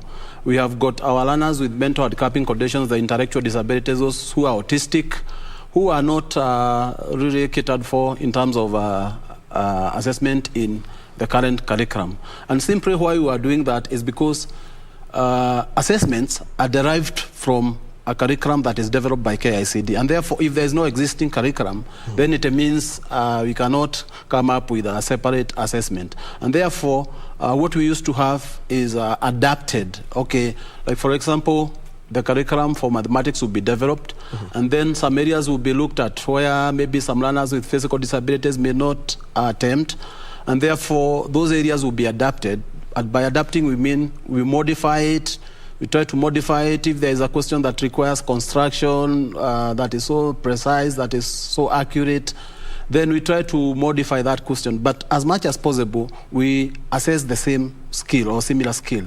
But what we are talking about CBC is a complete overhaul, whereby we have come up with a curriculum for them, and therefore this enables us also to come up with assessment for those learners with, especially those with severe conditions who have never been assessed before in this country. Yeah, Madam Anne, apologies, I had to interject. A while back, you were explaining something on the structure. You were, I think, in a grade 9? Yes. Yes.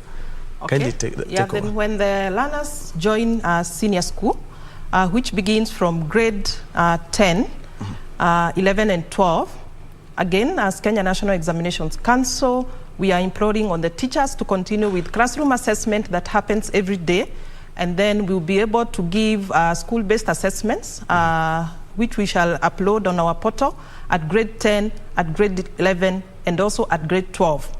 At grade 12, this marks the end of basic education, and at this particular point then, a national examination will be administered at that particular point at the end of grade 12. And this national examination, note that I am now talking about an examination because the examination here will be used for certification. There will be grading because these results and the outcomes will be used to place learners into the next level, which can be the world of work, depending on the pathway that they picked at senior school, also tertiary education, and also university education. Yes. And this assessment, how will we assess our our grade 6 student this year round? Okay, this year round, at grade 6, we are going to give them a formative assessment, which we are referring to as school-based assessment, in their second term. And then in their third term, we shall be able to give a summative assessment. The formative assessment will be in form of practicals, project, and even some written tests, which are a bit different from what we have been used to, because it is going to be a written test that actually really tries to make sure that the learners are being tested on application of knowledge, skills, values, and attitude. The grade 6 summative assessment will be in form of 5 papers, which we have English, mathematics, Kiswahili, and those who are deaf will take the Kenya Sign Language. We shall have a general paper or a consolidated paper, which we are calling integrated science, that combines science and technology, physical education, agriculture, and home science. And the 5th paper will be what we are calling creative arts and social studies. This paper combines social studies, it combines music, art, and religious education. And the summative assessment will be in form of multiple choice questions for the 5 papers. Yes. And Bona George, how will the special needs education students be assessed this time around? Okay, as I had indicated, maybe I also need to explain the structure of the special needs pathway at a curriculum-based assessment, whereby in the regular curriculum, we have learners joining school at a certain age, that is age 6 for grade 1. But for special needs, the curriculum is structured in levels rather than the age-based levels. So it is level-based. And therefore, we have got 4 levels. The basic level is the foundation level. This level is aimed at equipping the learners with communication skills and hygiene. And after foundation level, then these learners are supposed to transit to intermediate level. Let me point out that foundation level is not a prerequisite for one to join intermediate level, because there are some learners out there who will join the formal education having acquired the communication and hygiene skills, and therefore they don't have to start from the foundation level. So a learner with special needs at the CBC can either join at foundation level or at the intermediate level. Then from intermediate level, they will now be introduced to basic, very basic academic skills, like counting numbers up to 20, not more than 20, very basic language skills. And remember, here we are not talking about language like Kiswahili or English. We are talking about the language that the learner can understand. If it's fidgeting, because the curriculum combines all categories of learners, severe cerebral palsy, those who are severely bright, multiple disabilities, that's having more than one disability. And therefore, here when we talk about communication of the language, we are not talking about expressive language or English. No. We are talking about the language that the learner uses and which they can be understood by the people, the caregivers who are living with them. So from intermediate level, then these learners will proceed to pre-vocational level. At pre-vocational level, the learners will be introduced to skills that can later enable them to join the career of their choice. And therefore, after that pre-vocational, then they will go to the final level, which is the vocational level, and from vocational level, then they will join the world of work. So the way assessment has been structured for all these levels is that, as I indicated earlier, it is performance-based. The learner will be presented with a task where they will be required to do something practically, not to answer theoretically, but to do something practically, and that's why we are calling them performance-based tasks, and they will be assessed based on how they are performing on real time. And Madam Anne, a lot of parents have also raised concerns that they still haven't gotten the gist of the whole system, and now we are assessing our kids. Any concerns that they should have as well? Okay, thank you. I think to our parents and our viewers, I think all we need to know is that we need to be involved much more in our children's learning.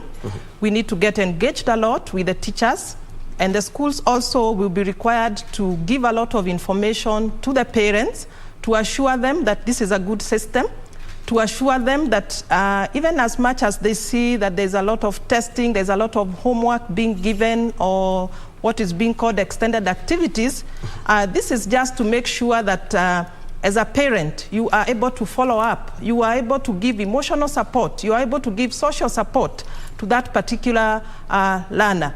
It is a good system because we are saying that what the child learns in school should be extended beyond the classroom. And therefore, when a child is told that go and clean the utensils, they have been trained in hygiene and nutrition, or even in home science, how to do that. They are told to extend that particular experience outside. They have been told about the environment. They are also told to go and extend that in their homes, in the society.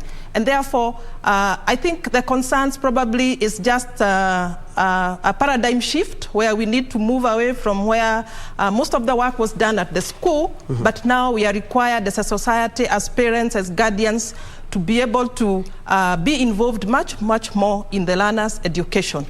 Yes. And George, you did talk about now assessing the curriculum for the special needs kids is more or less a complete overhaul.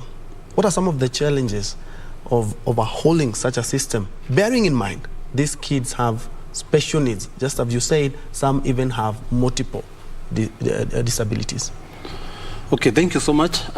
One of the key issues I think that need to be addressed, not just for special needs, I think it's the issue of attitude. Because there is a way we have been used to doing things, and here comes a change that demands that we do things in a different way.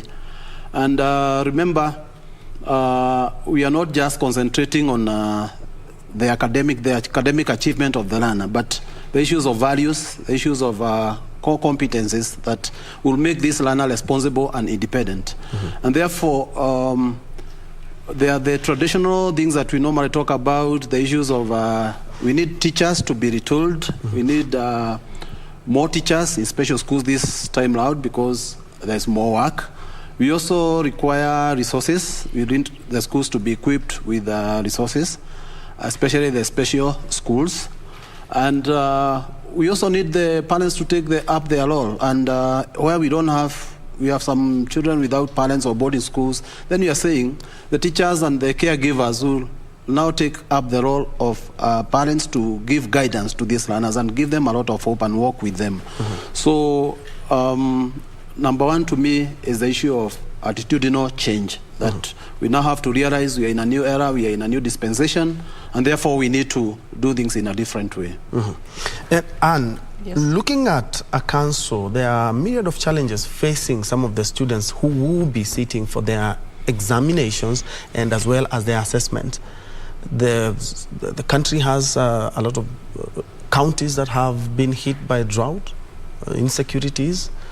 What are some of these challenges? How are we going to sort out some of these challenges to ensure that the child who gets the assessment or the examinations in Nairobi will be the same conditions as a student or a pupil who takes an assessment or an examination in Baringo? Okay, thank you. One of the ways that the government administers examination is by embracing a multi-agency approach where we have interministerial support. For example, the Ministry of Interior is very much involved to be able to make sure that there is security in all the examination centers and that our learners and our candidates will be secure during the examinations.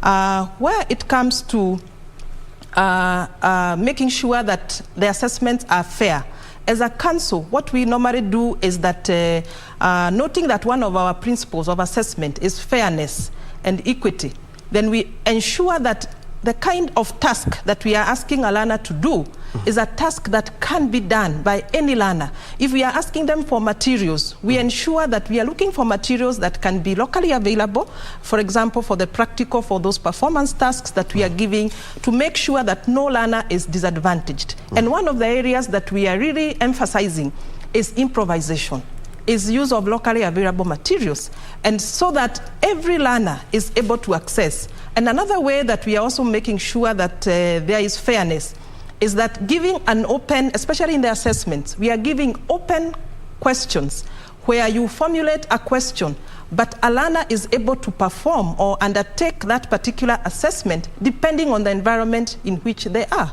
So if we are not talking about sources of water, then we'll be asking the learners the sources of water that are available in their community. In that way, then we don't restrict them that they must go out and look for something that is not available in their environment. Yes.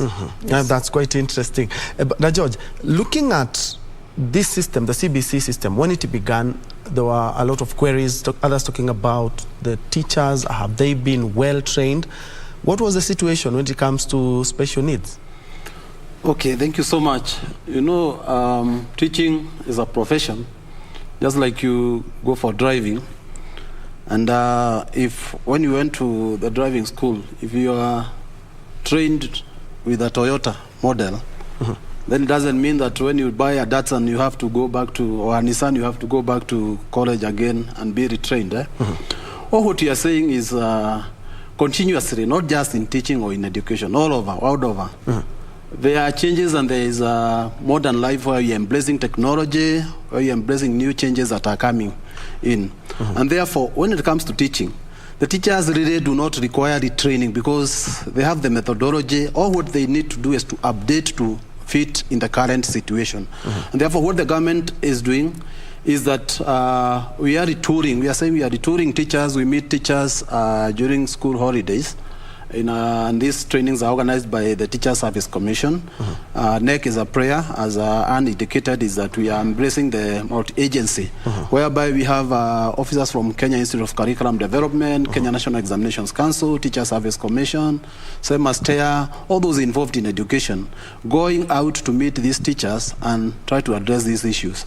As far as special needs education is concerned, we have been having parallel training. Parallel training, we mean whenever the teachers who are handling the regular learners are being trained, within the same venue or within the same vicinity, we organize a training for teachers with, who are handling learners with special needs. And therefore, they have been incorporated, they have not been left behind. And this is something that's continuing. And we're ensuring that we get a lot of feedback from them, what they would like addressed. And we also, together, use what we call a cascade method, whereby once we train a few teachers, then they're expected to go and train others. And of course, there is an organization that is led by what we call the CSOs, or the CSOs and champion teachers. And therefore, we reach each and every part of the country. Yeah. Madam Anne, looking at the pastoralist communities, they move from one place to another, and this is not the best time to move, and especially when we have assessments. We have how we can accommodate them as well. Yes, when we talk about formative assessments, one of the things that we may need to note is that these assessments are flexible.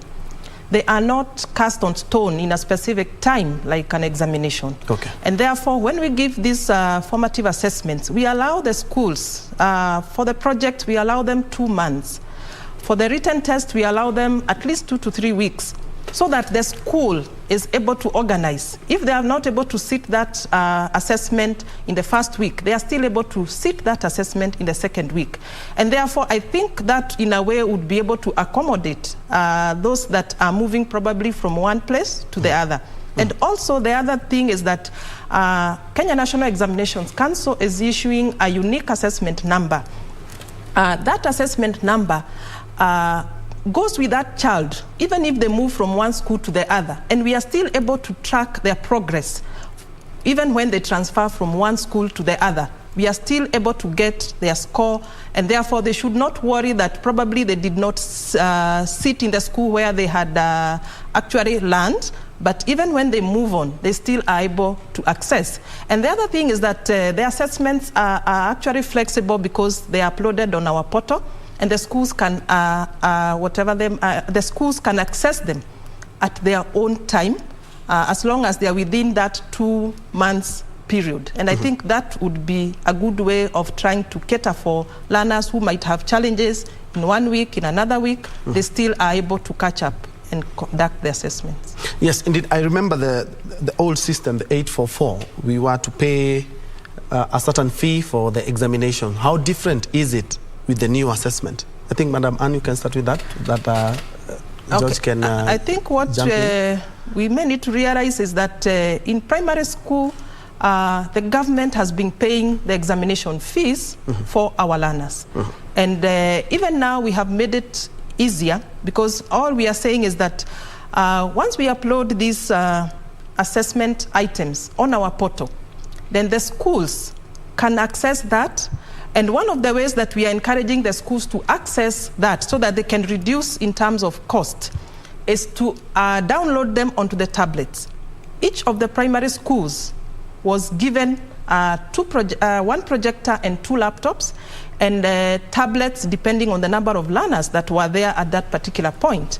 And therefore, the schools should be able now to download those assessments and load them onto the tablets so that there is no printing that takes place, and the learner can actually refer to the tablet and answer on their exercise books or even on a foolscap. So that reduces cost. Where probably the tablets are not enough, and we find that most of the tasks that we are giving are practical in nature, the teacher could also use the chalkboard just to write that. Again, they can also project using the projectors just to try and reduce on cost. But we are saying that we are not saying the schools should not print, but there is a way of trying to reduce these costs. But the government has taken care of, through the capitation, through the capitation grant, has taken care of the exam fee, the assessment fee. George, you can jump in on that, because I'm quite sure with the new system comes new things and new infrastructure. How is it when it comes to the national assessment? Okay, thank you so much. I think for special needs education, it's even much cheaper. Because whereas even if schools were to print for the regular candidates, for the case of special needs, each learner do not require a copy, an individual copy, because these are people who may not read on their own, and the nature of their tasks does not require them to write a lot. So what is required here is a teacher to just have a copy. So this copy may be soft copy or maybe hard copy. And since they are uploaded in the school portal and schools can access them, then it means the teacher may use the tablet or even the laptop, as Anna has explained, to access that material and to administer. Because for special needs, the assessment is individualized. Individualized meaning you are assessing one learner at a time. You are not giving to a mass of students, because even their instructions are individualized. We employ what we call the individualized educational program. And therefore, the teacher would just require one copy, and with that copy, they can move, assessing their learners one at a time. And therefore, I would say for those who are following the stage-based pathway, then it's even much cheaper than even the regular ones. And distribution of textbook, I do remember the minister saying that we are indeed in control when it comes to the distribution of set books, Madam Anne. And of course, we need each and every candidate to feel equally catered for by the government. How has it been? Yes, true that the Ministry of Education has been supplying textbooks. And now it is at a ratio of 1:1 that each learner in the public schools is able to access a textbook. And this is usually done through Kenya Institute of Curriculum Development. They facilitate the distribution of books within the country. There is a structured mechanism of how that is distributed all the way to the sub-counties. And the sub-counties also make sure that they deliver the textbooks to the schools. So I can say that with surety that the government has done a lot in terms of ensuring that our learners have textbooks and other support materials. Do you have enough invigilators and observers when it comes to the examinations, because it's starting in next week? Okay. Well, yes, we may say yes, because statements have already been given by the Cabinet Secretary about the preparedness of the exams. Okay, that's also in the preparedness as well. Yeah, so they are there, so, yes. And I think that has been catered for. Okay, Madam Anne, this is something that I remember somebody asked me the same question yesterday. I remember it's politics, yes. They talked about some factions or some section have talked about we don't like this education system, and when we come in, we are going to change it. How strong is an education system when it comes to matters politics? Because if at all they are going to seize power, then they're talking about we don't need this education system. And of course it will be quite something, because parents have already started sinking their teeth into the CBC. Okay, I think what we need to know is that an education system is there to serve the needs of the citizens. And we need to understand we are in the 21st century, and therefore our learners in our schools now need to acquire the 21st century skills. A lot of benchmarking with international practice, what other countries have been doing within the region, in Africa and out of Africa, actually shows that we need to move ahead and embrace the 21st century skills, so that these learners are able to think critically, these learners are able to solve problems that are facing the country, and so that our learners are not limited only to Kenya, but they will be globally competitive. And even according to UNESCO, it recommends that a curriculum, or what we used to call the syllabus, should be changed every 5 years. But that does not happen because of the rigors of coming up with a new curriculum and also the expenses. And therefore, what we need to embrace is what are the benefits of where we are moving from. We are moving from a curriculum which is now learner-centered, that the learner is in charge of their own learning. Unlike in the past, where the learner was supposed to just receive information from the teacher, and now the teacher becomes a facilitator. We are talking about embracing issues of pertinent and contemporary issues. We are looking at the society. What is it that is ailing us as a society? And that has been put in the curriculum, so that some of these ills, some of these values that we do not have as a country, we are able to acquire those values. We are talking about community service learning, so such that a learner is exposed to community service. At the same time, they'll be learning early in life, so that they are not disengaged. The moment they leave school, they are unable to cope with the society. So this is a curriculum that is trying to bring on board values. It is trying to bring on board the core competences, communication and collaboration, emphasizing digital literacy. And I believe this is where, as a country, we need. So we need to look at what does Vision 2030 say? We need an industrialized nation. What are the 4 pillars of this government? The socio-economic pillar. What is it that the Constitution of Kenya 2010 recommended? That each learner requires to have access to education, and not only access, but also equity in terms of education. And when we look at the competency-based curriculum, where the mission is to nurture every learner's potential, it then aligns itself very well with the Constitution of Kenya 2010, because every learner has been given a place. Every learner's potential will be nurtured.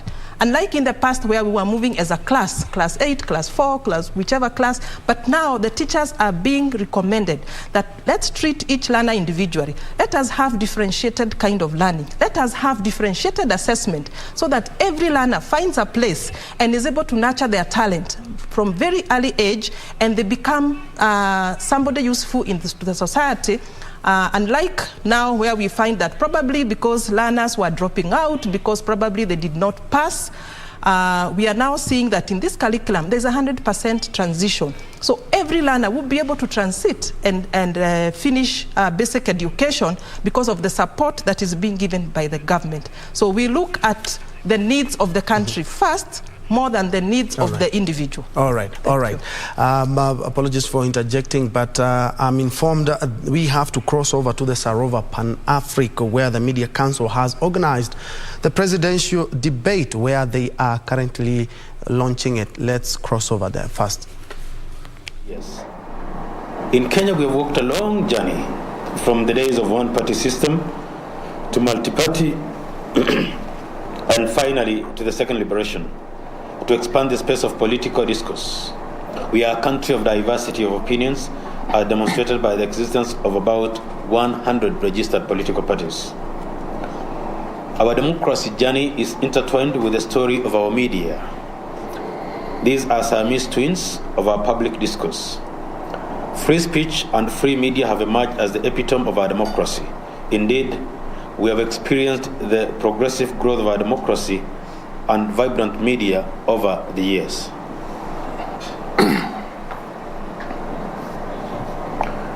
We are mindful of our duty as media to facilitate conversations that becomes even more pertinent during an election year.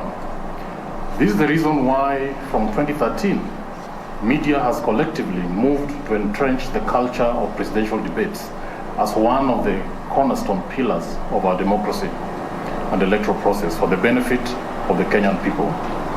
In 2013, all 8 candidates came together to engage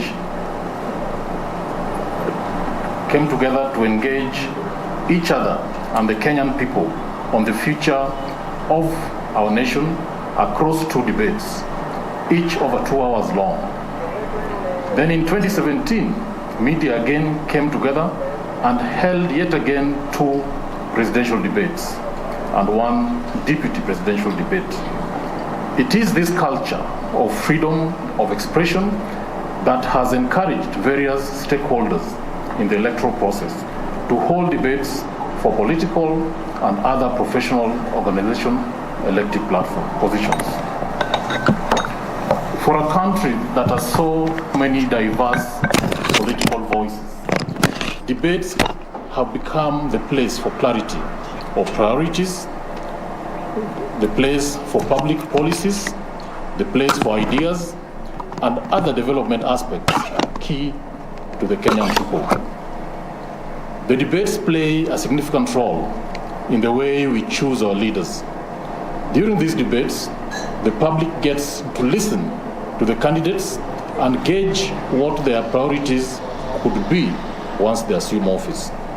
In that way, they catalyze issues-based elections. They provide an opportunity for candidates to debate and interact and engage. And they enable Kenyans to make informed decisions. Such efforts call for collective action by media stakeholders, given the centrality of the media in shaping public opinion.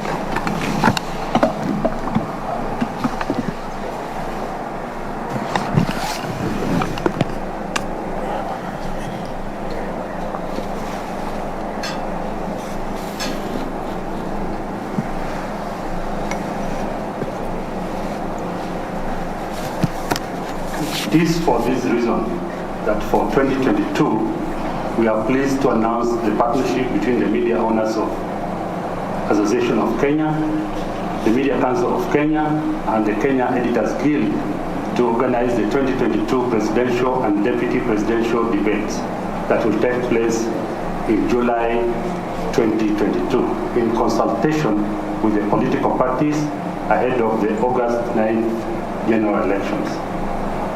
The 3 entities have agreed on a joint inclusive approach to the process.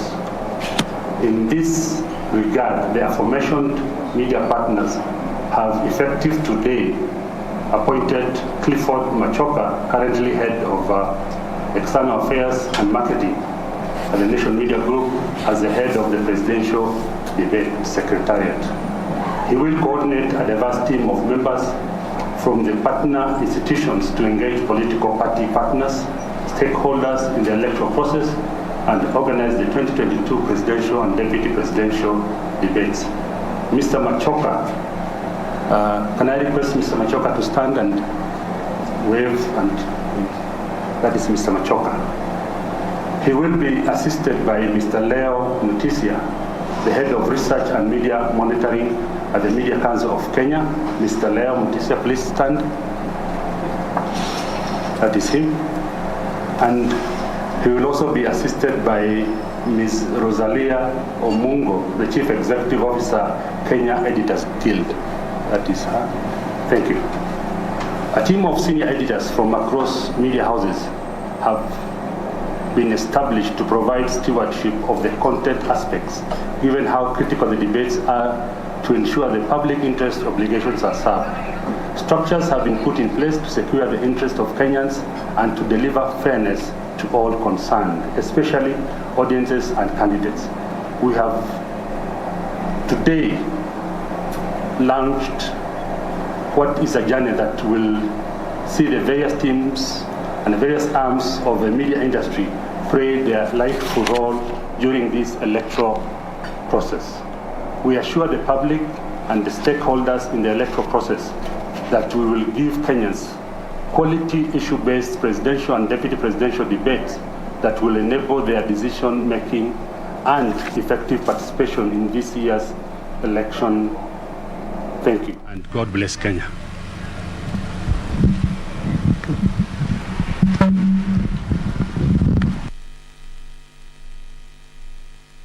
Thank you very much. Maybe we can take this opportunity to invite any questions from our teams. Any questions from our teams? Yeah, I think there's. What do we have? Yeah.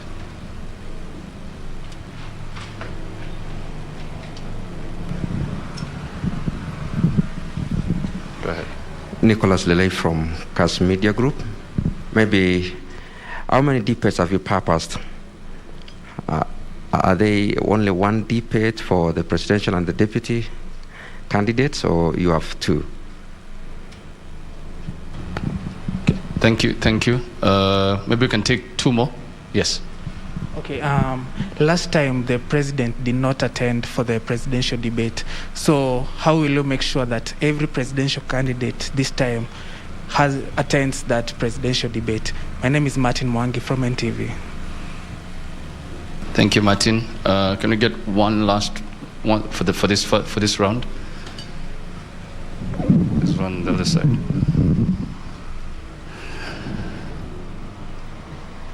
Yeah. Yes, my name is Ben Kirui from Citizen TV. In a situation where some media owners have declared their political biases towards maybe one presidential candidate, how sure are we that it is going to be maybe less contaminated politically? Okay. Thank you. The last question I'll direct to Churchill. The first question on how many debates, let me direct that to the MOA chairman. And then there was a question on if we didn't, in the last debates, one of the candidates did not appear, how can we make it happen this time around? I think David can tackle that. So maybe we can start with Steve.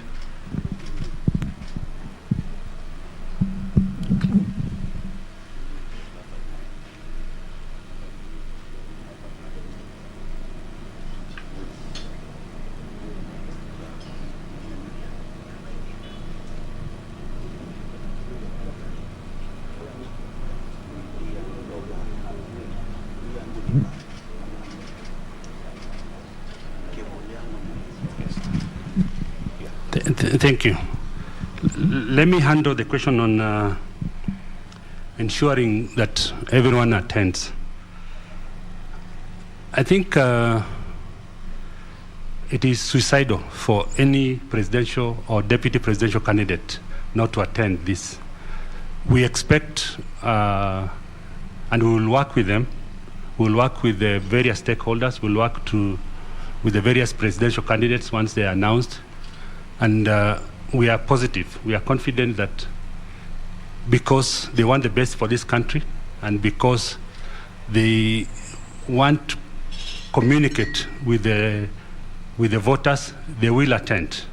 So I'm optimistic and confident that they will attend, and it's encouraged that they all attend. Thank you. I'll handle the issue about the number of debates. We will have at least one presidential and one running mate debate, at least.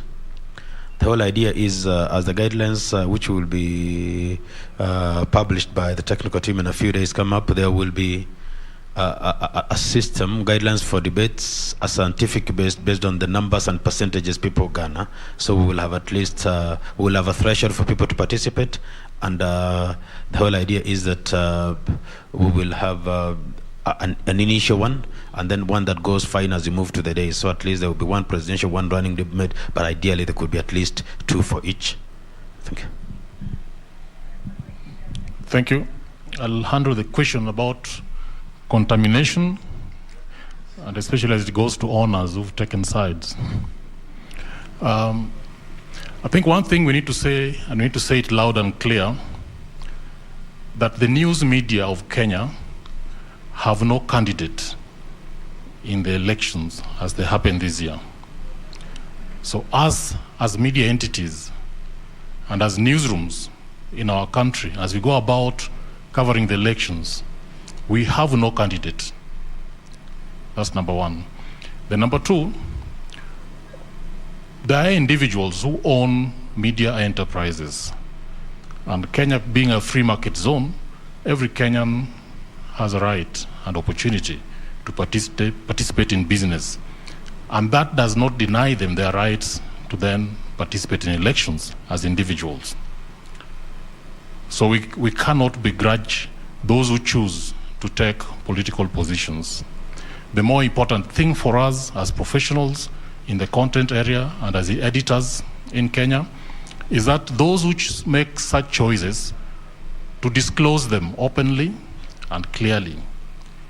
But then also as they disclose them, that the professionals who must deal with news every single day be given the chance to do what they must do in terms of managing the news process away from contamination. We are lucky that in Kenya, our journalism is fairly mature. We have clear benchmarks and standards on how the news process should be managed and should be protected from those who may have partisan interests.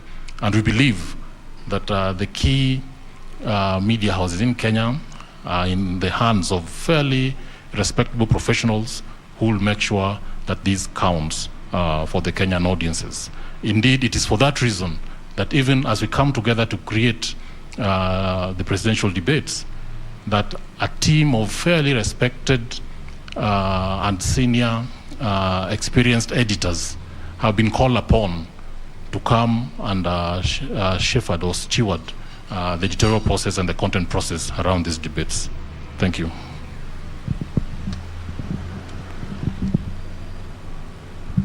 Thank you very much. Maybe a last round of questions before we close. Just behind you.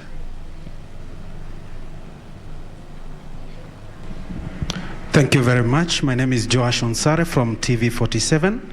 Na niko na swali, nitatumia lugha ya Kiswahili na nitauliza, Wakenya wataruhusiwa kutuma maswali wakati wa mdahalo huo wa urais na wagombea wenza katika mwezi huo ambao ni wa Julai? Asante sana kwa swali hilo. I think we have our sister there. Thank you. My name is Safin Acheng from KBC. My question is there a consideration that is being put in place for the population that may not be able to understand English? I know it may be too much to ask for such a debate to be done in the local dialect, but at least, investment to be put in place in the languages that the so-called common mwananchi, for lack of a better term, can be able to understand. Because this is a very critical debate, and we have to agree, trends have shown the so-called elites do not turn up on the material day. A small percentage turns up to vote, but ni wananchi wa kawaida ambao wanajitokeza kupiga kura. So I don't know whether something is being done to that effect. Thank you very much, Safi. Last question. Yes. Jina langu ni Busara Naman kutoka K24. Niruhusu nizungumze kwa Kiswahili. Na swali langu, je, kuna mchakato ambao utatumika kuhakikisha kwamba wawaniaji wote wa rais wanajumuishwa, ama kutakuwa na midahalo miwili kwa wale wawaniaji ambao wako na asilimia kubwa ya umaarufu, alafu kuna wale wengine ambao wako huku chini? Je, kutakuwa na midahalo miwili ama utakuwa tu mmoja ambao unajumuisha wote kwa pamoja? Asante. Asante sana.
Asante sana. Naomba nijibu swali kuhusu ikiwa umma utakuwa na fursa ya kushiriki katika mdahalo huu. Jinsi tulivyojipanga ni kuwa umma au the public watakuwa na fursa ya kushiriki, watakuwa na fursa ya kutuma maswali, na vile vile maswali hayo yatajumuisha katika mdahalo huo iwapo yatakuwa yakihusika.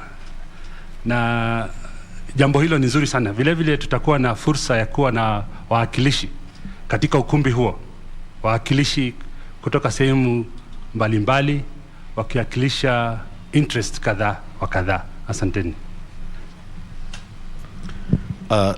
Swali kuhusu kama iwapo tutaweza kuwa na tafsiri ya mijadala hiyo katika lugha mbalimbali.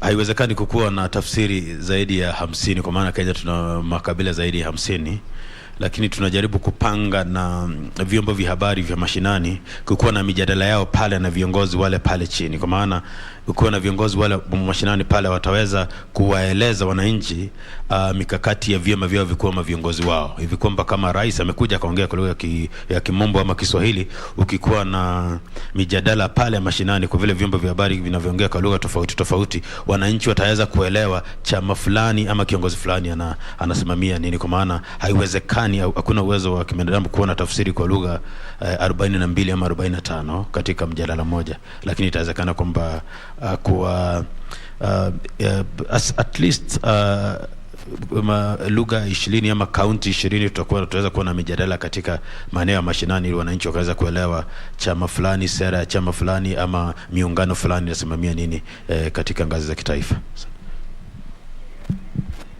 Thank you. Just to summarize in English,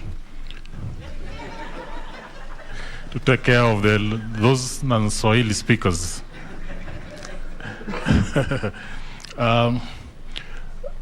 We already have debate guidelines that have been used in prior debates. This is currently going through a review so that we can update them to the current reality before issuing them. But what is clear is that public participation is a key foundation of our constitution, and because the presidential debates and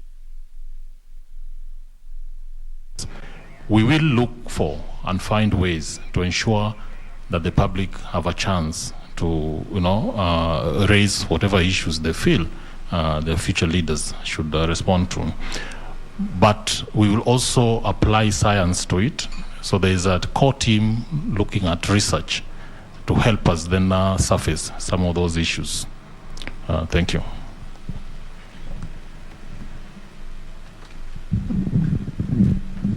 Okay, one more. Very burning. Okay, very burning. The last one? Okay, one last round, right? Then we'll close. Okay. My name is Malin Lucas from KTN News, and you have mentioned that the public will be able to send in questions, and to where exactly is the public sending the questions to, and is there a deadline or a timeline to which the questions should be sent before? Thank you for that.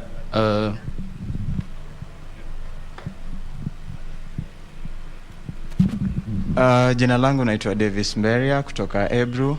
2013 tulishuhudia mojawapo wa waniaji Paul Mwite akielekea mahakamani na kutaka kujumuishwa katika orodha ambayo ingeingia katika mdahalo wa wagombea urais. Na pakubwa pia tukashuhudia Abduba Dida pia ambaye hakuwa amejumuishwa katika orodha ile. Wakati tunaingia sasa mwaka huu katika mdahalo huu, je, mmepanga vipi kuona kwamba visa kama hivi havijirudii? Na je, kuna waniaji wangapi ambao tayari wajumuisha katika orodha, na ni wapi haswa mtaandaa mdahalo huu?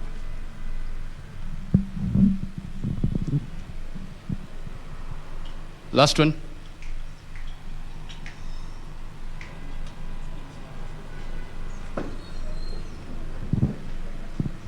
Okay, there's a mic there.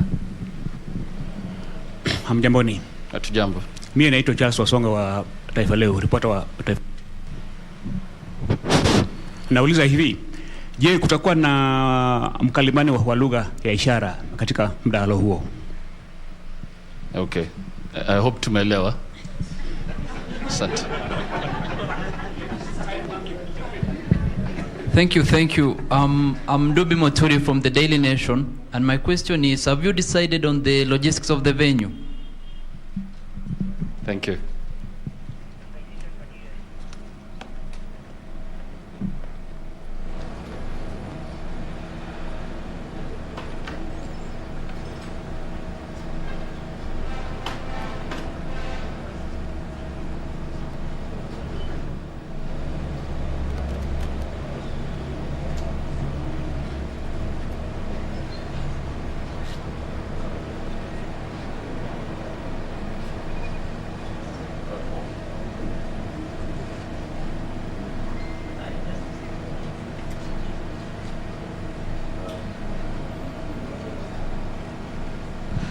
Asanteni sana. Naona kama maswali hata japo yalikuwa matatu yamerudiwa tu.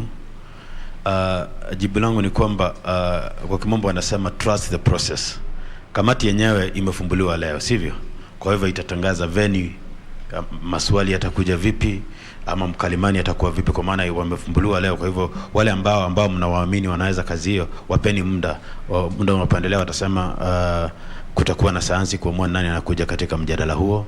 Venue ama sehemu ambayo watafanywa itakuwa vipi, na wakalimani pia watakuwa. Kwa hivyo wameanza kazi leo. Siku zinavyoendelea sasa, kamati itakuwa ikitoa mikakati na tarehe za mijadala hiyo na mambo yanavyoendelea. Asanteni.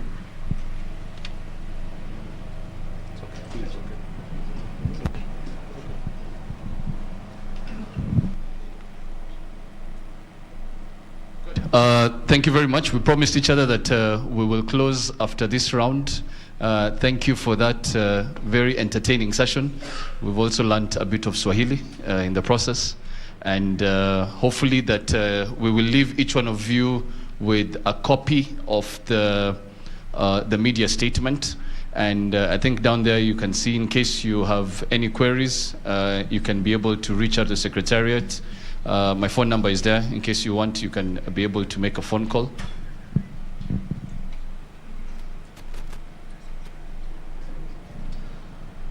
Very well. So, that has been a live feed from the Sarova Pan-Africa, where there has been the launch of the presidential debate organized by the Media Council of Kenya, the Editors Guild, and media owners.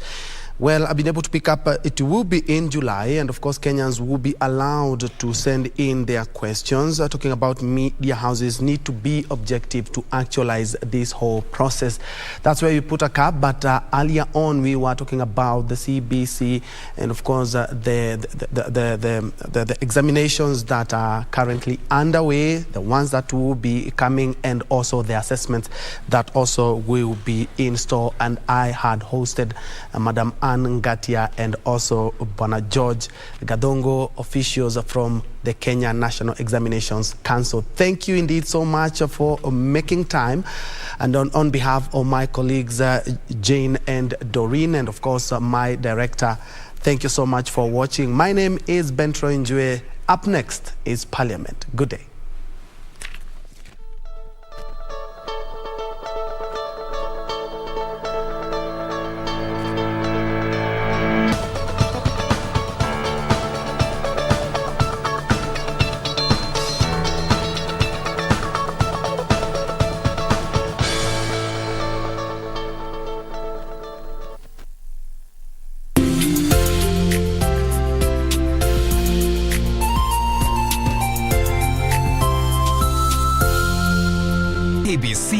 have the most comprehensive and credible online platform that has profiles of all prospective candidates. Log on to www.kbc.co.ke/2022 aspirants and let Kenyans know more about you, your past achievements, your manifesto, and your development agenda once you get elected to office. What's more, the website is easy to navigate. We will create your profile, post pictures and short videos with your campaign messages at affordable hosting fees. Log on to www.kbc.co.ke/2022 aspirants today and establish your brand authority as we lead towards the forthcoming general elections.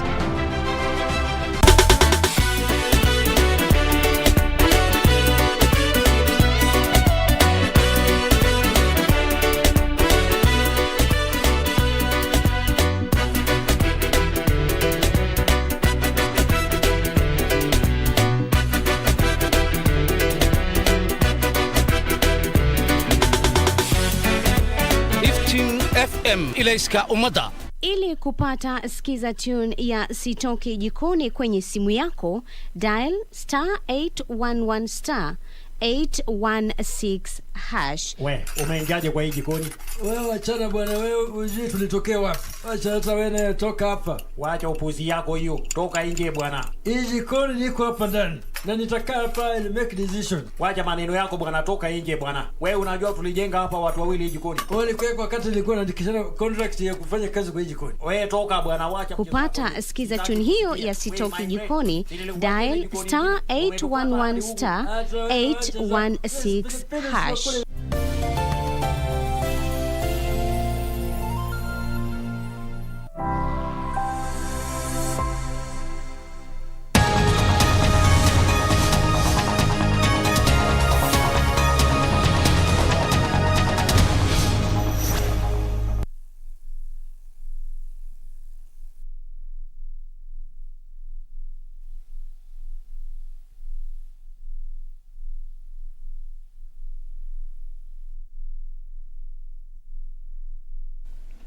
We obviously do not have the required quorum, and therefore I order the bell to be rung for 10 minutes.